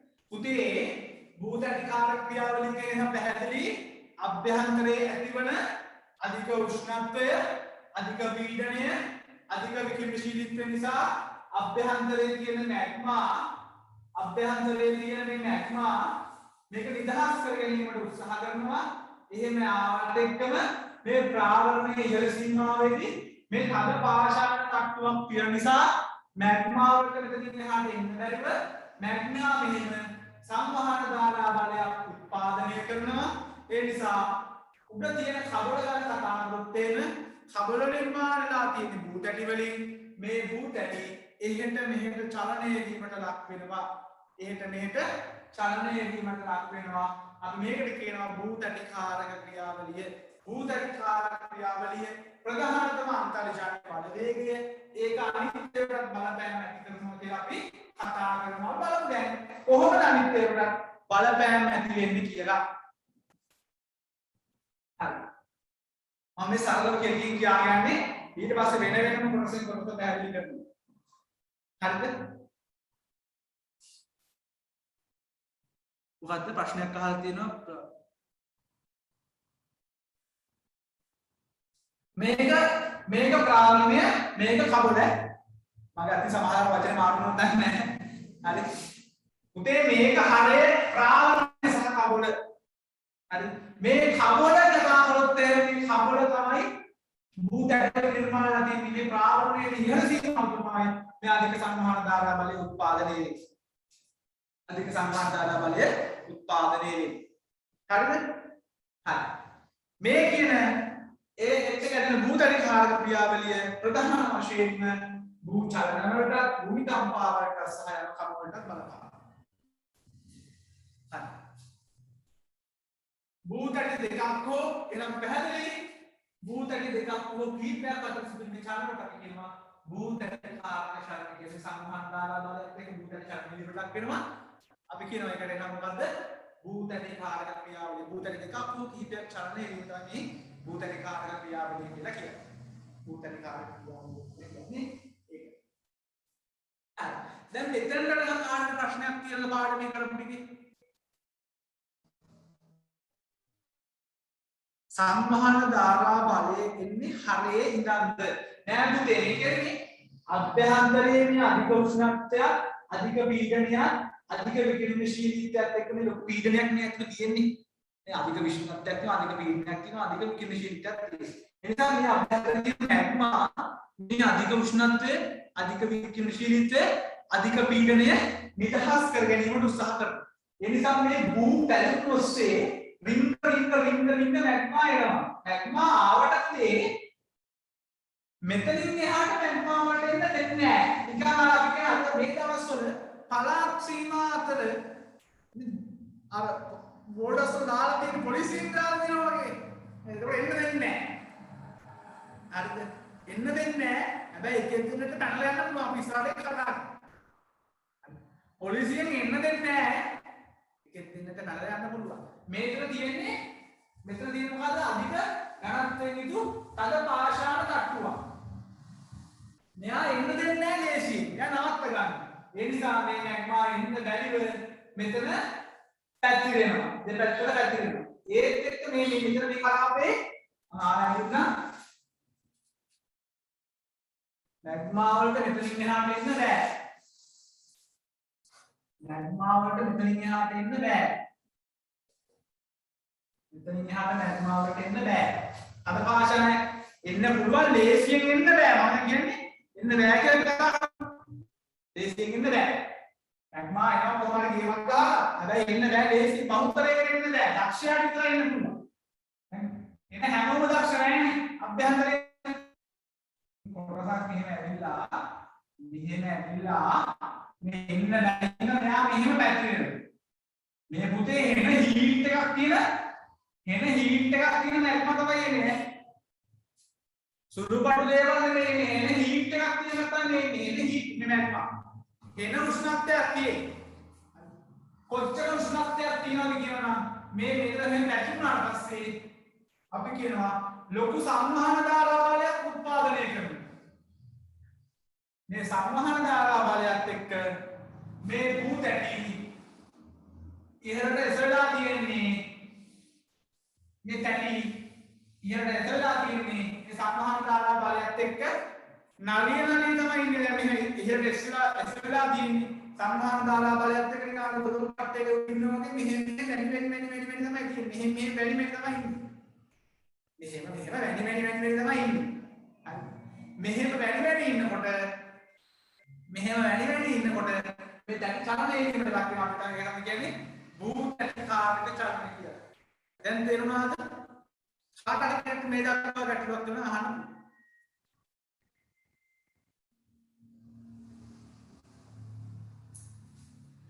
කියලා දුන්න විදිය අමාරුද? අට්ටියට තේරුනේ නැද්ද? අමාරුද? මීට කලින් මේව අහලා තිබුණෙත් නැද්ද? අපිට කතා කරමු අපි. මේ ගැන තියරියක් කියන්නේ. සර් හර ගණ නැද්ද? පුතේ තව ප්‍රශ්නයක් අහන්න. දැන් අපි ගත්තොත් එහෙම මේ අභ්‍යන්තරේ අපි කතා කරනවා හරිද?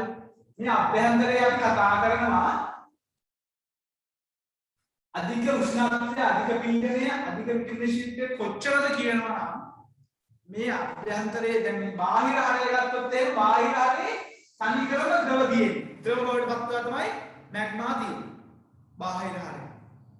මේ අභ්‍යන්තර හරය ගත්තොත් එහෙම මේ අභ්‍යන්තර හරේ කොච්චර ප්‍රශ්න එකක් තියෙන්නේ කිව්වොත් එහෙම ඒව නිකන් අර දොදොල් වගේ අර අපි කියන දොදොල් ස්වභාවයක් තියෙනවා. දොදොල් පට්ටක ස්වභාවයක් තියෙනවා. ඝනත් නොවන ද්‍රවත් නොවන දොදොල් ස්වභාවයක් තමයි තියෙන්නේ. දොදොල් පට්ටක ස්වභාවයක්. ඒව නිදහස් වුණාට පස්සේ එහෙට ආවට පස්සේ අර ලොකු පීඩනයකින් තිබුණේ. ඒක නිදහස් වුණාට පස්සේ ද්‍රව වලටපත් වෙනවා. ද්‍රව වලටපත් වෙනවා. එතන අපි කතා කරන හරය අභ්‍යන්තරය හරය ගත්තොත් එහෙම අභ්‍යන්තර හරය කොච්චර ප්‍රෙෂර් එකකින්ද මේ මැග්මා තියෙන්නේ කියලා ගත්තොත් එහෙම ඒක දොදොල් ස්වභාවය දොදොල් පට්ටේ ස්වභාවයෙන් තියෙනවා කියන විද්‍යාත්මක විස්තර. ඒතකොට මේක නිදහස් වුණාට පස්සේ නියම දීලා එතන සංඛාන ධාරා බලය උත්පාදනය වෙනවා. ප්‍රශ්න තියෙන කාට හරි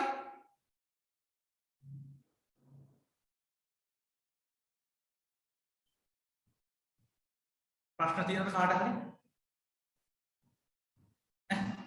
නැත් අපි තව වීඩියෝ එකක් බලමුකෝ එහෙනම්.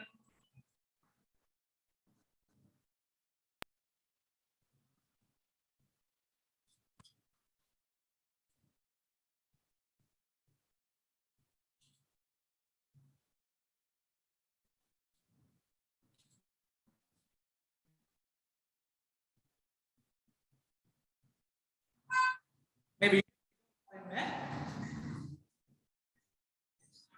පේන සම්මාන ධාරා බලය කොහොමද මේ ප්‍රාවරණයේ කැටි උස්සක් මේ කබලේ කැටි උස්සක් නේද මේවනේ සම්මාන ධාරා බලය පේනවනේ උස්සකින් හැටි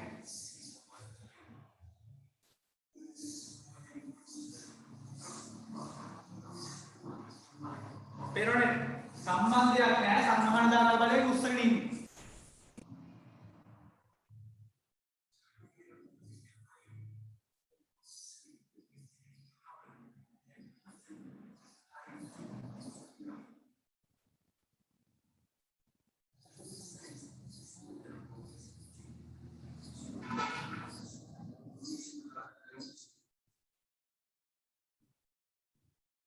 පේනවනේ දැන් කොහොම වෙන එක ඔය මේ ඩයග්‍රෑම් එක කතා කරනකොට පස්සල මිලියන ගණනාවක් ක්‍රියාවලියේ වේගවත් කරලා යන්නේ. මේක එක පාට ඕනේ නැහැ. මේක හිමින් වෙන ක්‍රියාවලියක්. මොකද පස්සල මිලියන ගණනාවක්ම තැටි කරන එක විතරක් වෙන්නේ නැහැ. හරි.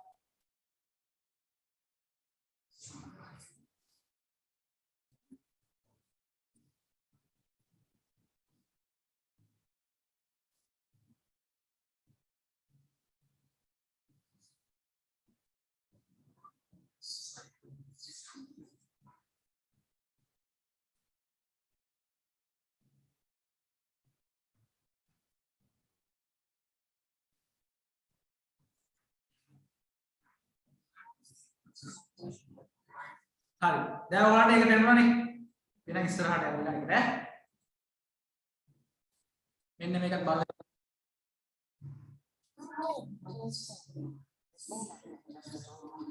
Excuse me.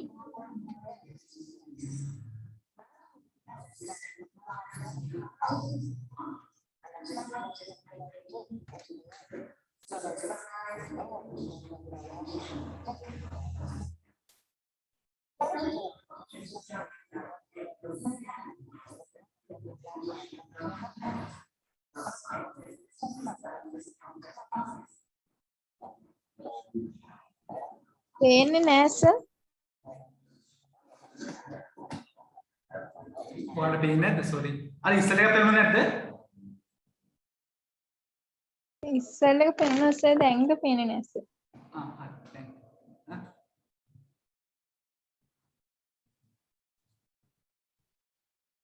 මේකත් බලන්නකො.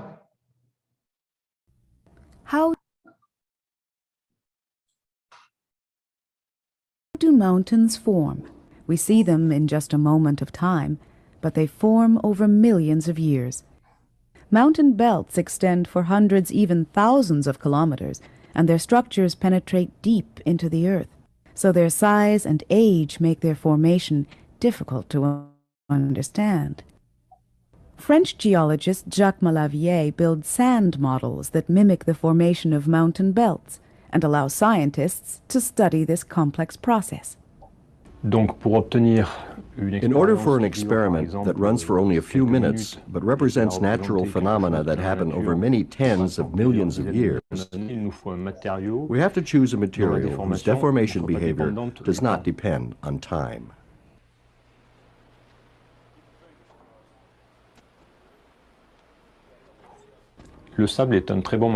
Sand is a very good material for simulating rock deformation.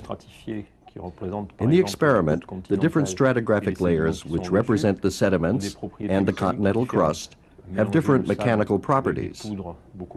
We mix the sand grains with a finer powder, which increases the sand's resistance to deformation. Thus, we have heterogeneous material made up of more resistant layers and less resistant layers. Mountain belts are created when continents collide. In this experiment, we see two continents separated by an ocean. Now watch what happens as the plates converge. As one plate subducts or dives beneath the other, the ocean basin closes. The continental crust, which is lighter than oceanic crust, cannot be subducted. Instead, as the continents collide, the crust thickens and is forced up. Note how the sand is folded and faulted. We see similar structures in the rocks in mountains. One important factor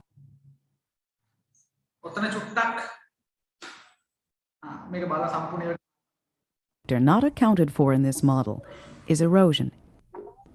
Erosion exposes the deformed rocks that were once deeply buried in the mountain belt. The green sand represents the rocks of the ocean basin. Note that it's been trapped between the two continents, marking their original boundary. These too we see in mountain belts. It's very difficult to understand the deep structure of a mountain belt by direct observation. The sand model allows us to compress time and space and simulates the internal structure of mountains.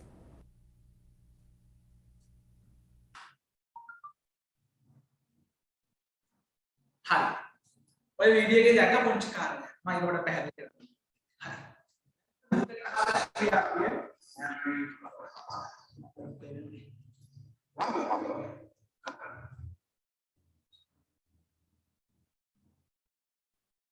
හරි. ඔන්න පුතේ භූතන කාරක ක්‍රියාවලිය ගැන ඔබට ගැටලුවක් නැහැ නේද? අධික සම්හාර දාලා ආභාරයත් එක්ක භූතන කාරක ක්‍රියාවලිය ඇති වෙනවා. මම චුට්ටක් මේක හොඳට අහගන්න පුතේ තියරි නම් පන්තිය දාපුවා අමායින්ට මේක වැදගත් වෙයි. හරි. තියරි ආපුවාට මේක ගොඩාක් වැදගත් වෙයි.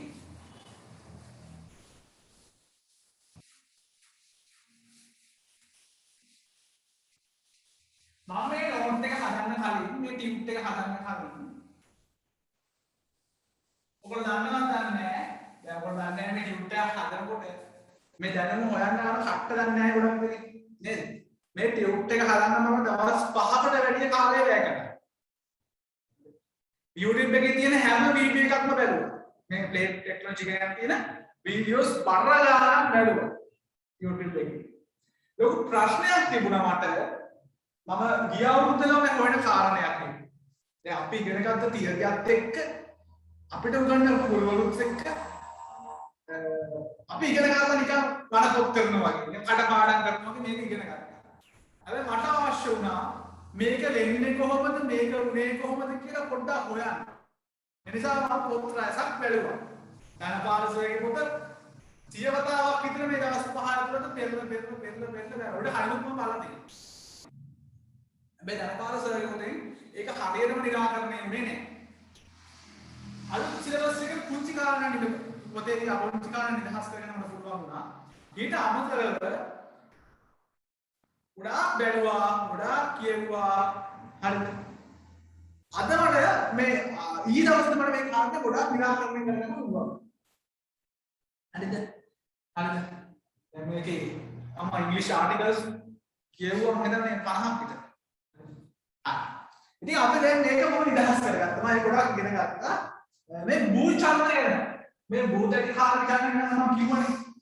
මේ භූ චලනය ගැන මට ලොකු ප්‍රශ්නයක් තිබුණා. සමහර උගන්වන කොට සමහර හරියට ගැන්නුවා. ඔය කියන්නේ අපි තියදී උගන්වන විදිහට මම මේක ගැන්නුවා.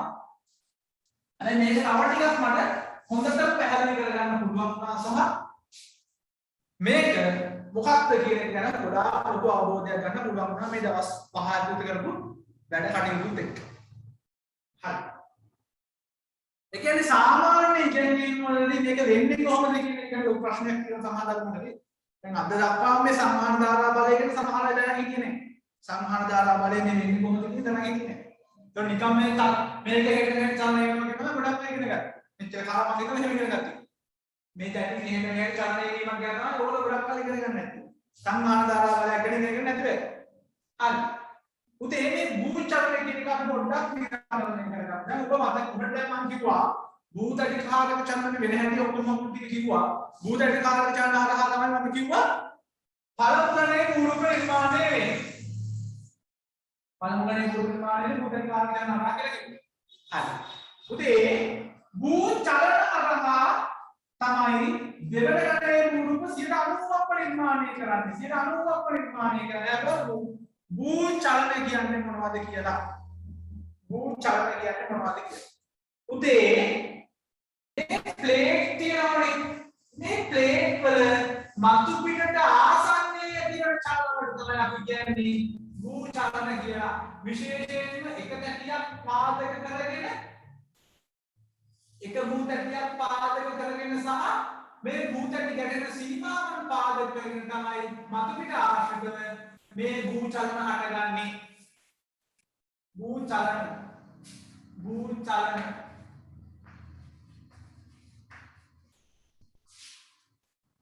බලන්න මම නෝට් එකේ දාලා තියෙනවා නිබන්ධනය පොඩක් කියව ගන්න. නිබන්ධනය චුට්ටක් කියව ගන්න.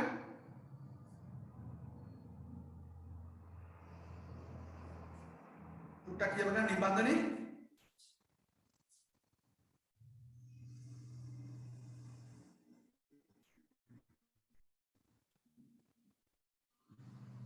අක්කලා කියව ගන්න මොකද්ද කියන්නේ කියලා. භූ චලන කියන්නේ මම කියලා තියෙනවා.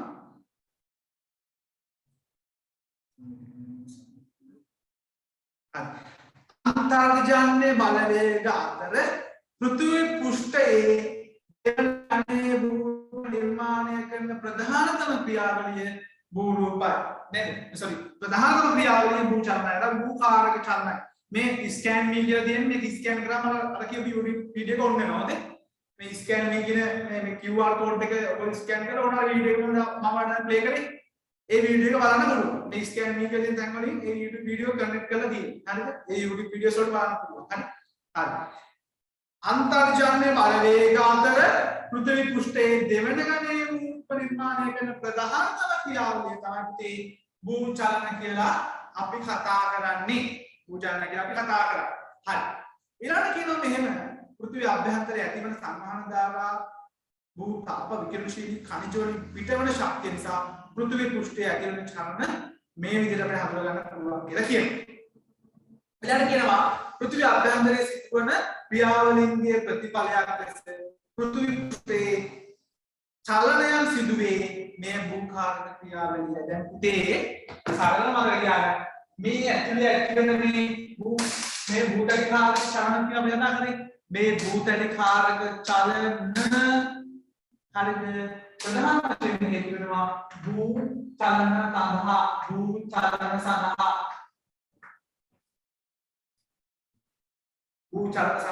පුතේ නම් මේ අභ්‍යන්තර වෙන සංවහන ධාරා බලය මත මේ භූතටි එහෙට මෙහෙට චලනය වෙනවනේ නේද?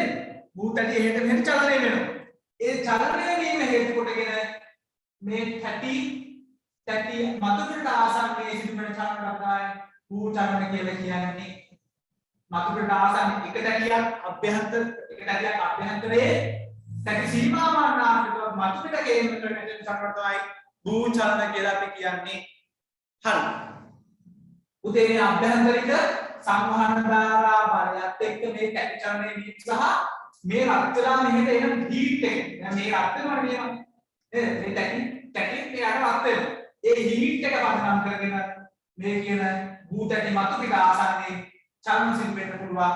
අපි ඒවට තමයි භූ චලන කියලා කියන්නේ. හරි. මොකක්ද කියන්නේ? ඔන්න මම දෙවන ගණයේ භූරූප නිර්මාණ ප්‍රධාන ක්‍රියාවලිය භූ චලන කියලා කිව්වා. උතේ ඔයගොල්ලන් ගුරුවත් පොතේ භූ චලන කියලා තියෙනවා. නේද? ගුරුවත් පොතේ තියෙනවා භූ චලන කියන්නේ මොනවද කියලා. හැබැයි පැහැදිලි කිරීම හරියට මදි. භූ චලන කියන්නේ මතුපිට ආසන්නයේ සිදුවන චලන කියලා මේ ගුරුවත් පොතේ තියෙනවා. මතුපිටට ආසන්නයේ සිදුවන චලන මේ භූ තැටිවල මතුපිට ආසන්නයේ සිදුවන චලන වලට භූ චලන කියනවා. මේ භූ චලන ඇති වෙන්නේ කොහොමද? මේ අභ්‍යන්තරයේ ඇති වෙන බලවේගය හේතුවෙන් තමයි මේ භූ චලන ඇති වෙන්නේ. අභ්‍යන්තරයේ මේ තැටි එහෙට මෙහෙට චලනය වී ඒ වගේ තමයි විකිරණශීලී නේද? මේ කියන සංවහන ධාරා බලයත් එක්ක මේ තියෙන ප්‍රදේශයේ තියෙන පාෂාණ වල විකිරණශීලී ස්වභාවයක් නිර්මාණය වෙනවා. ඒත් එක්ක මේව ඇම්බර් වෙනවා. ඉන්න බෑ දැන් උතර හීට් එක එනකොට ඉන්න බෑ දඟලන. දැන් මෙයා මෙහෙට හද වෙනකොට ඉන්න බෑ මෙයා දඟලනවා. ඒත් එක්ක භූරූප නිර්මාණය බලන්නකො. දැන් ඔන්න මේ භූත අධික උෂ්ණත්වයත් එක්ක අධික විකිරණශීලීත්වයත් එක්ක මේ භූතටි යටට මෙහෙම භූතටි තද වෙනවා කියලා. මේ තද වීමත් එක්ක මෙයා මෙන්න මෙතන මතුපිට චලනය වෙනවා. අන්න එයාම භූ චලනයක් ඇති වෙලා අද කරනවා. මම වීඩියෝ එක ආයෙත් ෂෙයා කරනවා ඔබත් එක්ක.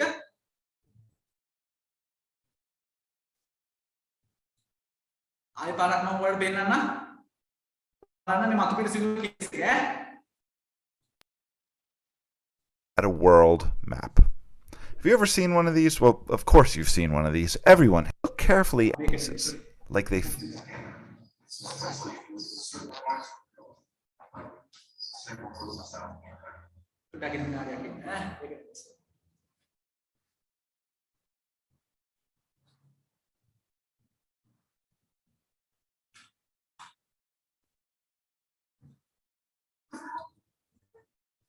දැන් මේ වීඩියෝ එක බලන්න ඈ.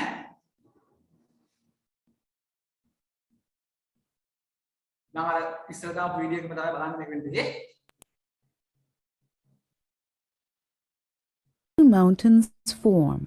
We see them in just a moment of time, but they form over millions of years. Mountain belts extend for hundreds, even thousands of kilometers, and their structures penetrate deep into the earth. So their size and age make their formation difficult to understand. French geologist Jacques Malavier built sand models that mimic the formation of mountain belts and allow scientists to study this complex process. In order for an experiment that runs for only a few minutes but represents natural phenomena that happen over many tens of millions of years, we have to choose a material whose deformation behavior does not depend on time.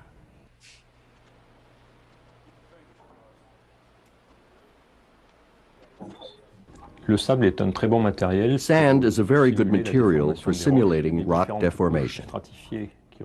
In the experiment, the different stratigraphic layers which represent the sediments and the continental crust have different mechanical properties. We mix the sand grains with a finer powder, which increases the sand's resistance to deformation.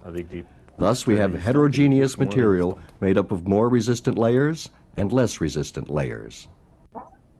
Mountain belts are created when continents collide. In this experiment, we see two continents separated by an ocean. Now watch what happens as the plates converge. As one plate subducts or dives beneath the other, the ocean basin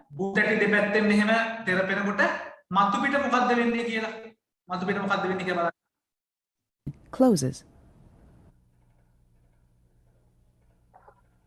The continental crust, which is lighter than oceanic crust, cannot be subducted. Instead, as the continents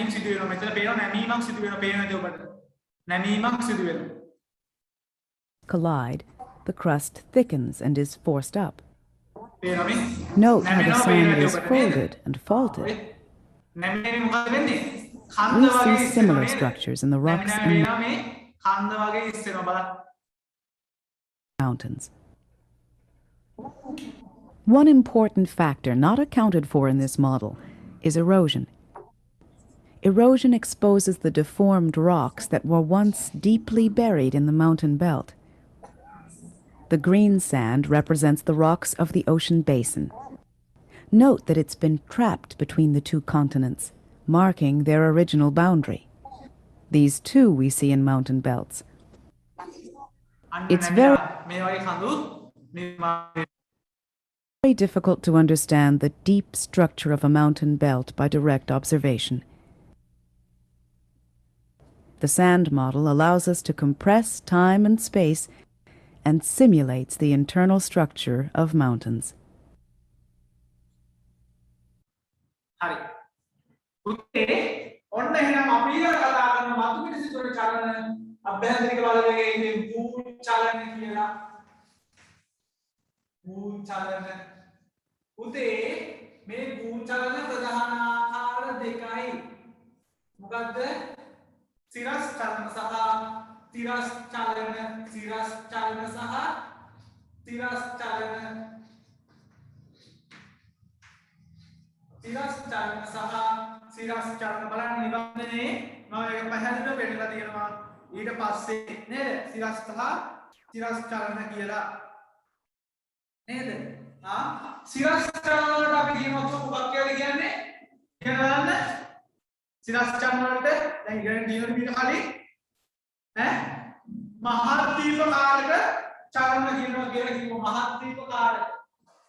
භූ චලන ක්‍රියාවලිය කතා කරා.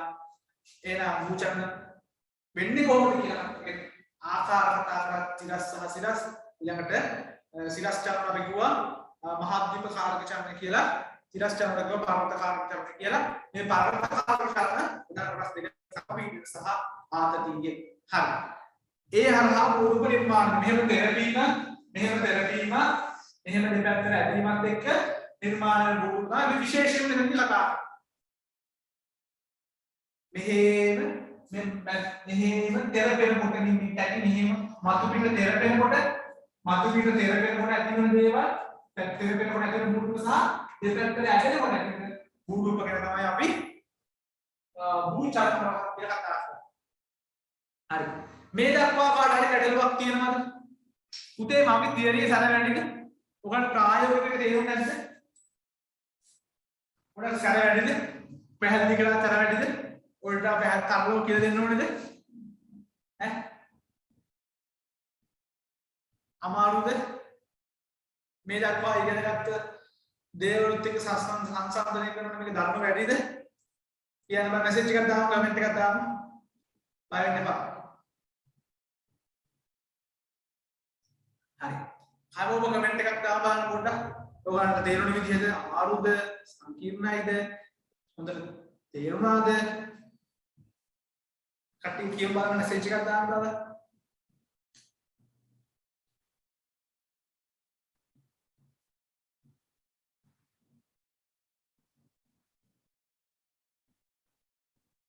එකක් අමාරුයි. හරි. මම සරල අන්තිමට සාරාංශයක් කියන්නම් මෙහෙම. මම සාරාංශයක් කියන්නම්. පුතේ මෙහෙමයි. මේ පාඩම ටිකක් අමාරුයිනේ. හරිද? සරලව කියන්න මේ අභ්‍යන්තරය කියන බලවේග හේතුවේ මේ භූතක චලනය වීමට ලක් වෙනවා. මේ අභ්‍යන්තරය ඇති වෙන බලවේග හේතුවේ මේ භූතක චලනය වීමට ලක් වෙනවනේ සමාන ධාරා බලයත් එක්ක. හරිද? මේ භූතක චලනය වීමට ලක් වීම හරහා මෙහෙම භූතක චලනය වීමට ලක් වීම හරහා හරිද? අපි කියනවා භූතනිකාරක ක්‍රියාවලිය සිදු වෙනවනේ. එතනින් පළමු ගණයේ රූප නිර්මාණය වෙනවා. මේ අභ්‍යන්තරය ඇතුළත මේ අභ්‍යන්තරය ඇතුළත බලවේග හේතුවෙන් මතු පිට චලනය වීමට ලක් වෙනවා. මතු පිට ආසන්නයෙන් චලනය වීමට ලක් වෙනවා. අපි ඒවට කියනවා භූ චලන කියලා. එයා හත් රූප නිර්මාණය වෙනවා. හරිද? දැන් උදා 2023 නේ නේද? නවෝදයද 22ද 23ද? නවෝද?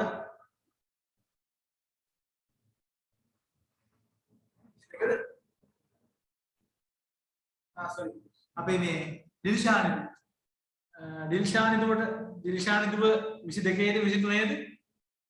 ඈ 22. හරි. 23 කෙනෙක් නම් මම ක්‍රිස්තුනේ දන්නේ නැහැ කියලා. 23 කෙනෙක්ට පට්ටාමාරු වෙන්න පුළුවන් නේ. හරිද? එතකොට මේ දෙක තමයි කතා කරන්න තියෙන්නේ. මේ භූරූප තමයි අපිට ඊට පස්සේ කතා කරන්න තියෙන්නේ. හරි. ටියුට් එක තියෙනවනේ. ටියුට් එක හොඳට දැන් කියවලා. හරි. ටියුට් එක හොඳට කියවලා. හරි. ටියුට් එක කියවගෙන පස්සේ වැඩි හරි. මේක තමයි මේ ප්‍රායෝගිකව මේ අන්තර්ජාල බලවේග කියලා කතා කරන්නේ. ඊට පස්සේ අමම කරන කතා වෙන භූමිකම්පා ගැන කතා කරන්නේ. ඉතින් අද ටිකක් ලොකු දෙයක් කියලා දුන්නානේ. මීට වඩා මොකද තියරි ගැන කතා කරන්න යන්නේ නැහැ. හරිද? ඔයගලගේ ටියුට් එකේ අන්තිමට තියෙනවා ප්‍රශ්න ටික. හරි ටියුට් එකේ අන්තිමට තියෙනවා ප්‍රශ්න ටික. ඒ ප්‍රශ්න ටික අනිවාර්යයෙන්ම කරන්න උත්සාහ කරන්න. ඔයාලට කරගන්න පුළුවන්. කරන්න උත්සාහ කරන්න. ඒක කරනකොට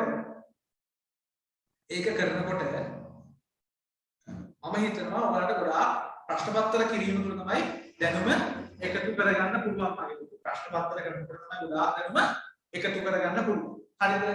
එකතු කරගන්න පුළුවන් ප්‍රශ්න පත්‍ර කරනවා. හරි.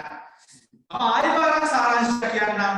පෘථිවියේ අභ්‍යන්තර භූරූප කියන්නේ මොනවද? ශිලාගෝලය තුල දැකගත හැකි විවිධාකාර වූ රූපමිතික ස්වභාවයන් භූරූපයි කියනවා. මේ භූරූප විශාලත්වයන් ප්‍රධාන කොටස් තුනයි. පළමු ගණයේ භූරූප, දෙවන ගණයේ භූරූප සහ තෙවන ගණයේ භූරූප.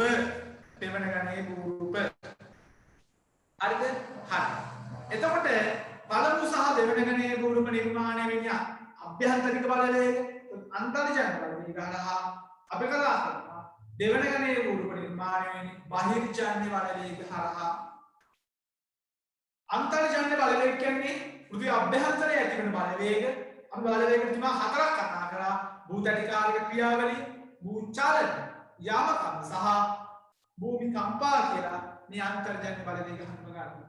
උදේ මේ අභ්‍යන්තරයේ මේ අන්තර්ජාන්‍ය බලවේග හටගන්නේ කොහොමද කියලා ගත්තොත් හත් දෙයනේ ඇතුලේ ලොකු පීඩනයක් ඇතුලේ ලොකු උෂ්ණත්වයක් ඇතුලේ ලොකු පීඩනයක් කියන විකිරණශීලීත්වයක් තියෙනවා.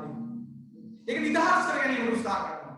ඒත් එක්ක මේ අපි කියන සංවහන ධාරා බලයක් උත්පාදනය වෙනවා. මේ සංවහන ධාරා බලයත් එක්ක මේ සෙට් එකම ඇති වෙනවා. හරිද? ඒකට මුලින්ම කතා කරලා භූතකාරක ක්‍රියාවලිය මේ සංවහන ධාරා බලයත් එක්ක මුට ඉන්නරා වුණා කියනවා. එහෙට මෙහෙට චලනය වෙනවා. අපි ඒකට කියනවා භූතකාරක චලනය කියලා. මෙහෙට සම්බන්ධ වෙනවා. අපි කියනවා අபிසාරී. එහෙම දෙපැත්තට යනවා. අපසාරී. මෙහෙම තල්ල වෙවි යනවා. තීරයක් ඔය දෙත් ඇටි චලනය වෙනවා. උදේ අපි කතා කරනවා ඊට පස්සේ ඊට ඒවම තමයි පළමු ගණේ මහස්ති පහ සාගර නිර්මාණ දෙකෙන් මෙහෙට ඇදිලා මෙහෙට එකතු වෙලා තෙරපෙලා ඔහොම තමයි රූප නිර්මාණ මේ මහද්වීප සහ සාගර මේ මහද්වීප හතක් හරි සාගර කියන පහක් නිර්මාණය වෙලා තියෙන්නේ. ඔහොම තමයි එහෙට ගමන් කරනවා. හරි. ඊට පස්සේ අපි කතා කරා භූචලන.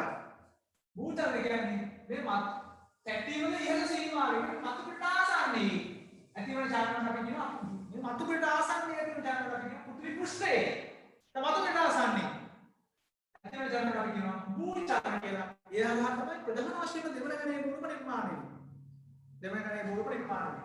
දැන් මේ තැටි තෙරපෙනකොට මේ මැද මේ ඇතුළේ යපු මෙහෙම තැටි තෙරපෙනකොට ඉන්න පුළුවන් මතු පිට මෙහෙම තෙරපෙනකොට මතු පිටත් ඇදරෙනවා.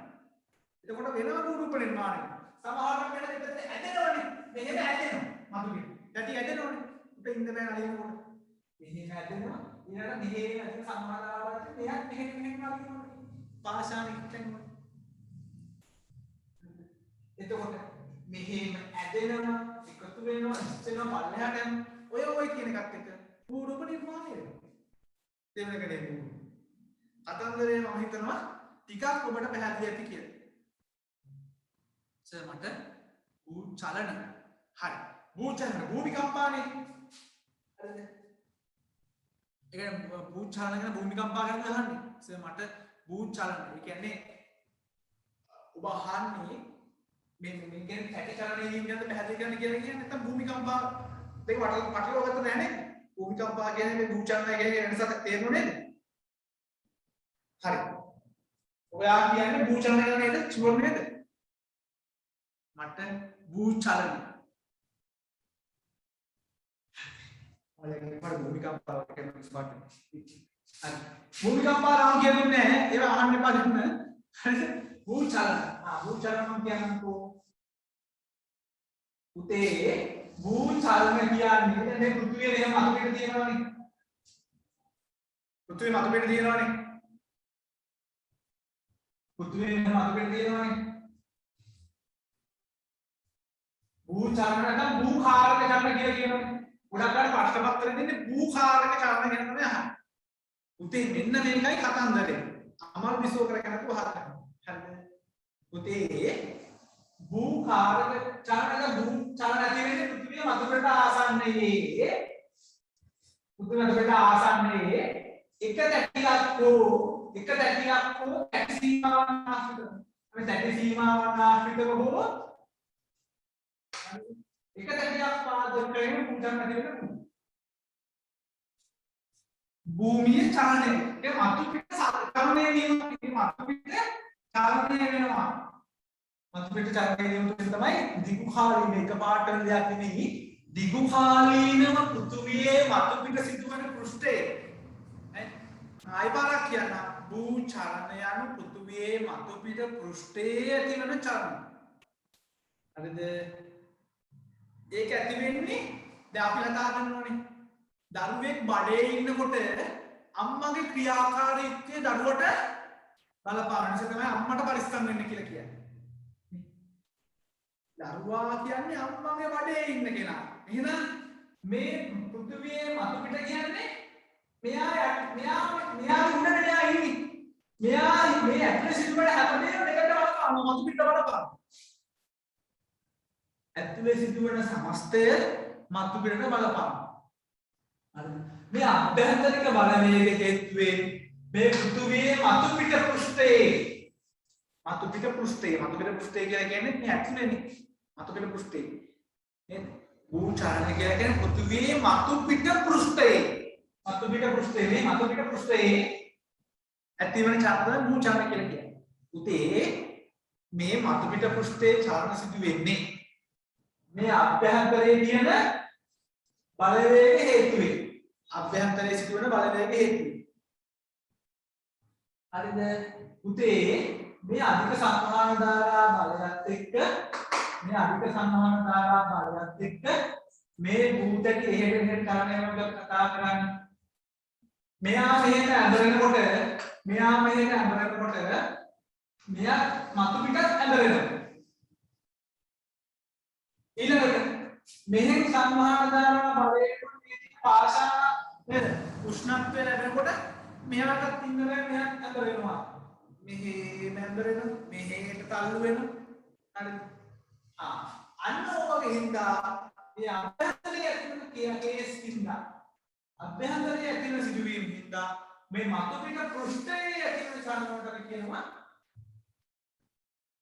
භූචලන කියලා උදාහරණයක් බලන්න. අපි කියමු මේ භූතටි දෙක දැන් මේ භූතටි දෙක මෙහෙම චලනය වෙනවා. භූතටි අපි කියනෝනේ නේද?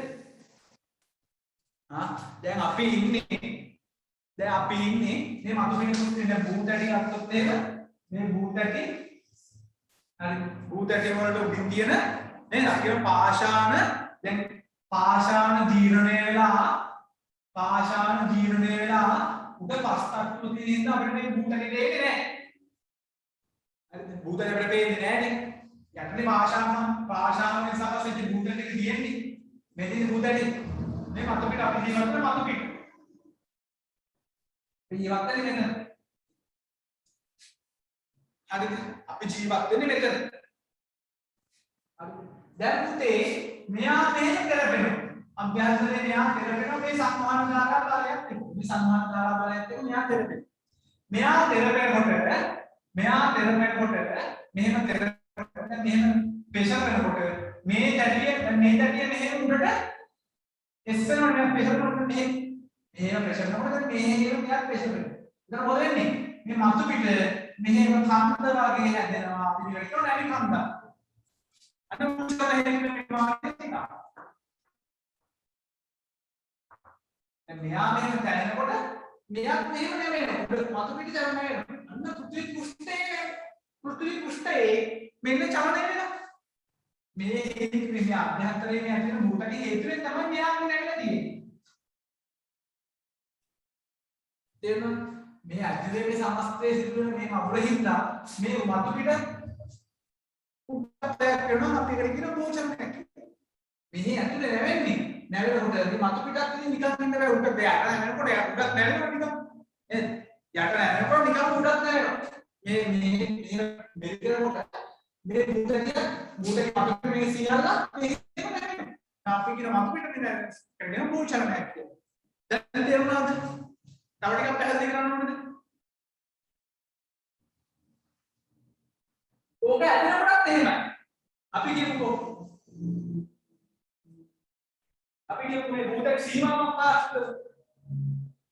ඒ භූතක සීමාවක් පාස්කද? දැන් දෙපැත්තට ඇදෙනවා. ඇදෙනකොට මේ දෙපැත්තට ගිහිල්ලා මේ මතු පිට දෙපැත්තට මෙහෙම ඇදෙනවා. මේ දෙපැත්තට මෙහෙම ඇදුනම කරන්නේ මෙයා මෙතන වල වගේ හැදෙනවා. මේක විභේදයක් නිර්මාණය කරනවා. දෙපැත්තට මේ වල වගේ හැදෙනවා. ඔයගොල්ලෝ භූතක සීමාවක් නාස්කද? දැන් එක තැටියක් ගත්තොත් මේ එක තැටියක් ගත්තොත් මේ එක තැටියක් මෙහෙම සංවහන ධාරා බලය ආවට පස්සේ යටින් සංවහන ධාරා බලය ආවට පස්සේ මෙතන ඉන්න පාෂාණවල ඉන්න බෑන්නේ මේ කිච්චනවා ඌ සමහර වෙලාවට මෙහෙම තද වෙනවා ආශාන්ත තද වෙනවා ඉන්නලයිකමට තද වෙනවා නැත්නම් දෙපැත්තට ඇදෙනවා දෙපැත්තට ඇදෙනවා එතකොට මේ මතු පිට දෙපැත්තට ඇදෙනවා ඒක නැත්නම් මතු පිට මෙහෙම එකතු වෙනවා මතු පිට එනම් සිද්ධ චාරණ අපි කියනවා භූචරණ කියලා සම්මේ තේරුණා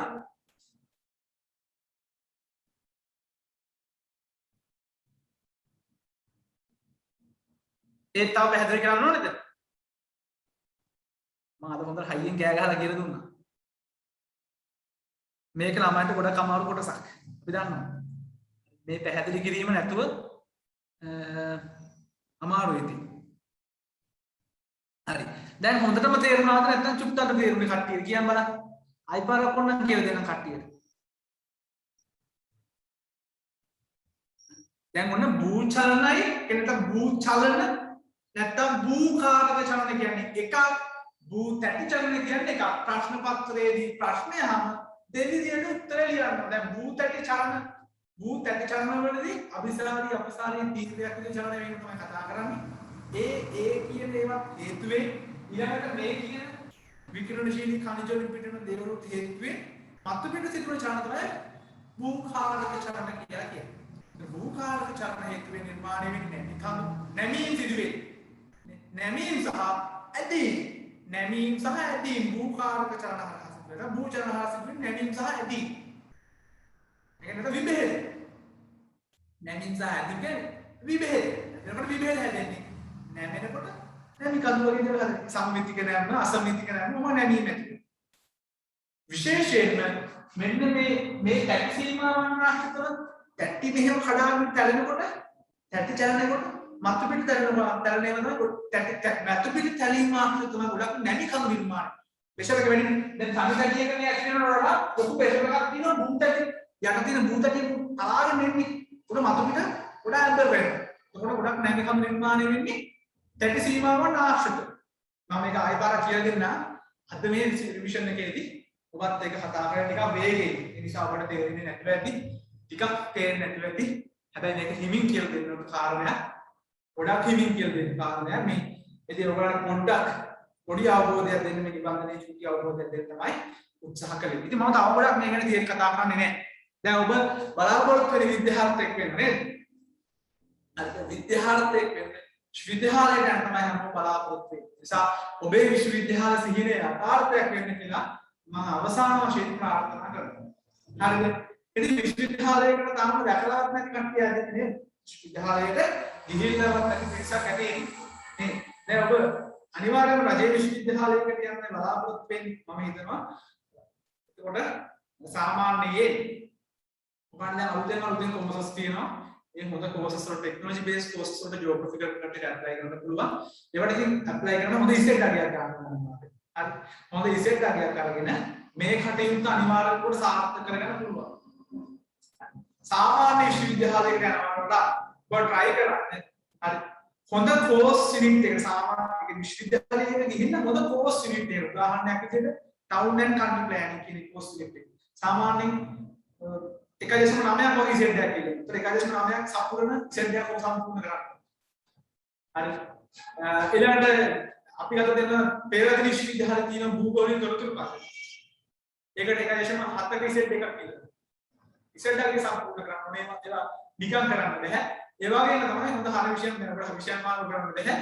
හොඳ හරිවිෂන් කරලා තියෙන කට්ටියට ඒ chance එක නිකම්ම හම්බ වෙනවා. හොඳ හරිවිෂන් IT geography econ लॉजिक वाले सब्जेक्ट करපු කට්ටියට පොලිටිකල් වගේ සබ්ජෙක්ට් කරපු කට්ටියට ඒ chance හම්බ වෙනවා. හරි. ඒ chance පාවිච්චි කරන්න පුළුවන් එතකොට. හරි. එතකොට මේ දැන් ඔබට සබ්ජෙක්ට් මාරු කරන්න බෑ. දැන් ඔබ කරේ මොකද ඉසෙට් එකක් වාර්තා කිරීම සඳහා අවශ්‍ය පදනම සකස් කරගන්න. දැන් මම 2023 ළමයින්ට සබ්ජෙක්ට් තෝරගන්නෙම ඒ පැහැදිලි කිරීම කරනවා. මේ එතකොට ඔයගලන්ට අනිවාර්යයෙන්ම විශ්වවිද්‍යාලයට යන්න ඒ කැපවීම ඒ දේවල් හදා ගන්න. පුතේ අවසාන වශයෙන් කියන්නේ ඔය ටික තමයි පුංචි වීඩියෝ එකක් දාලම අද කතා බහ මේ විදිහට අවසන් කරන්න තමයි උත්සාහ කරන්නේ. හරි. ඔයාලට පොඩි මොටිවේෂන් එකක් දෙන්න.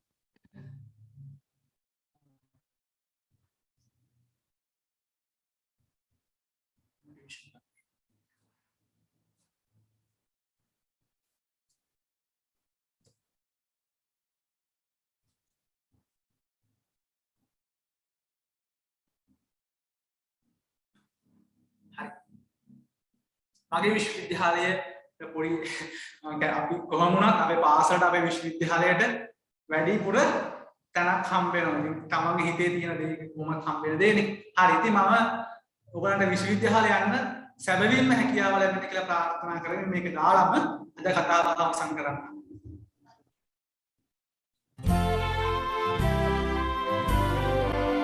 ශ්‍රී ලංකා පින්වර රන්දිරණි ශ්‍රීනිවාස වූ මහ අග නගරේ ශ්‍රී ජයවර්ධන පුර සරසවියේ ශ්‍රී නාමය රඳවම් ලෝමුදුනේ හික්කඩුවේ සිරි සුමගුල් සමිඳුන්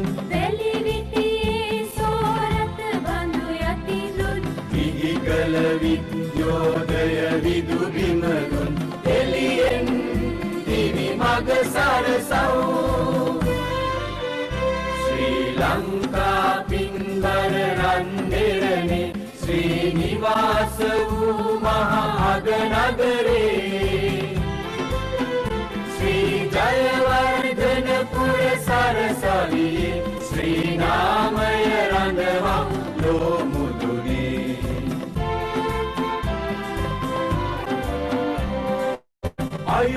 අයුක්තියේදී විවාදශීලී අසත්‍යයේදී විචාරශීලී වියත් සභාමෙත සමාජශීලී වියතුන් නීදය පොබයව්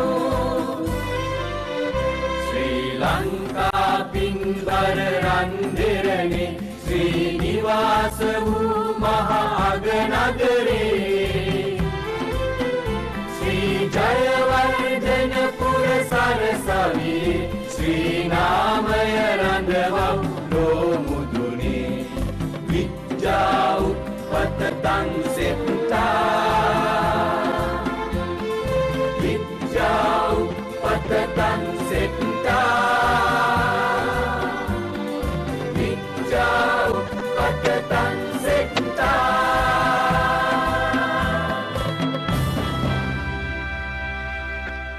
හරි පුතේ එහෙනම් හෙට දවසේදී ඔබට පොලිටිකල් සයන්ස් සෙමිනාර් එක තියෙනවා.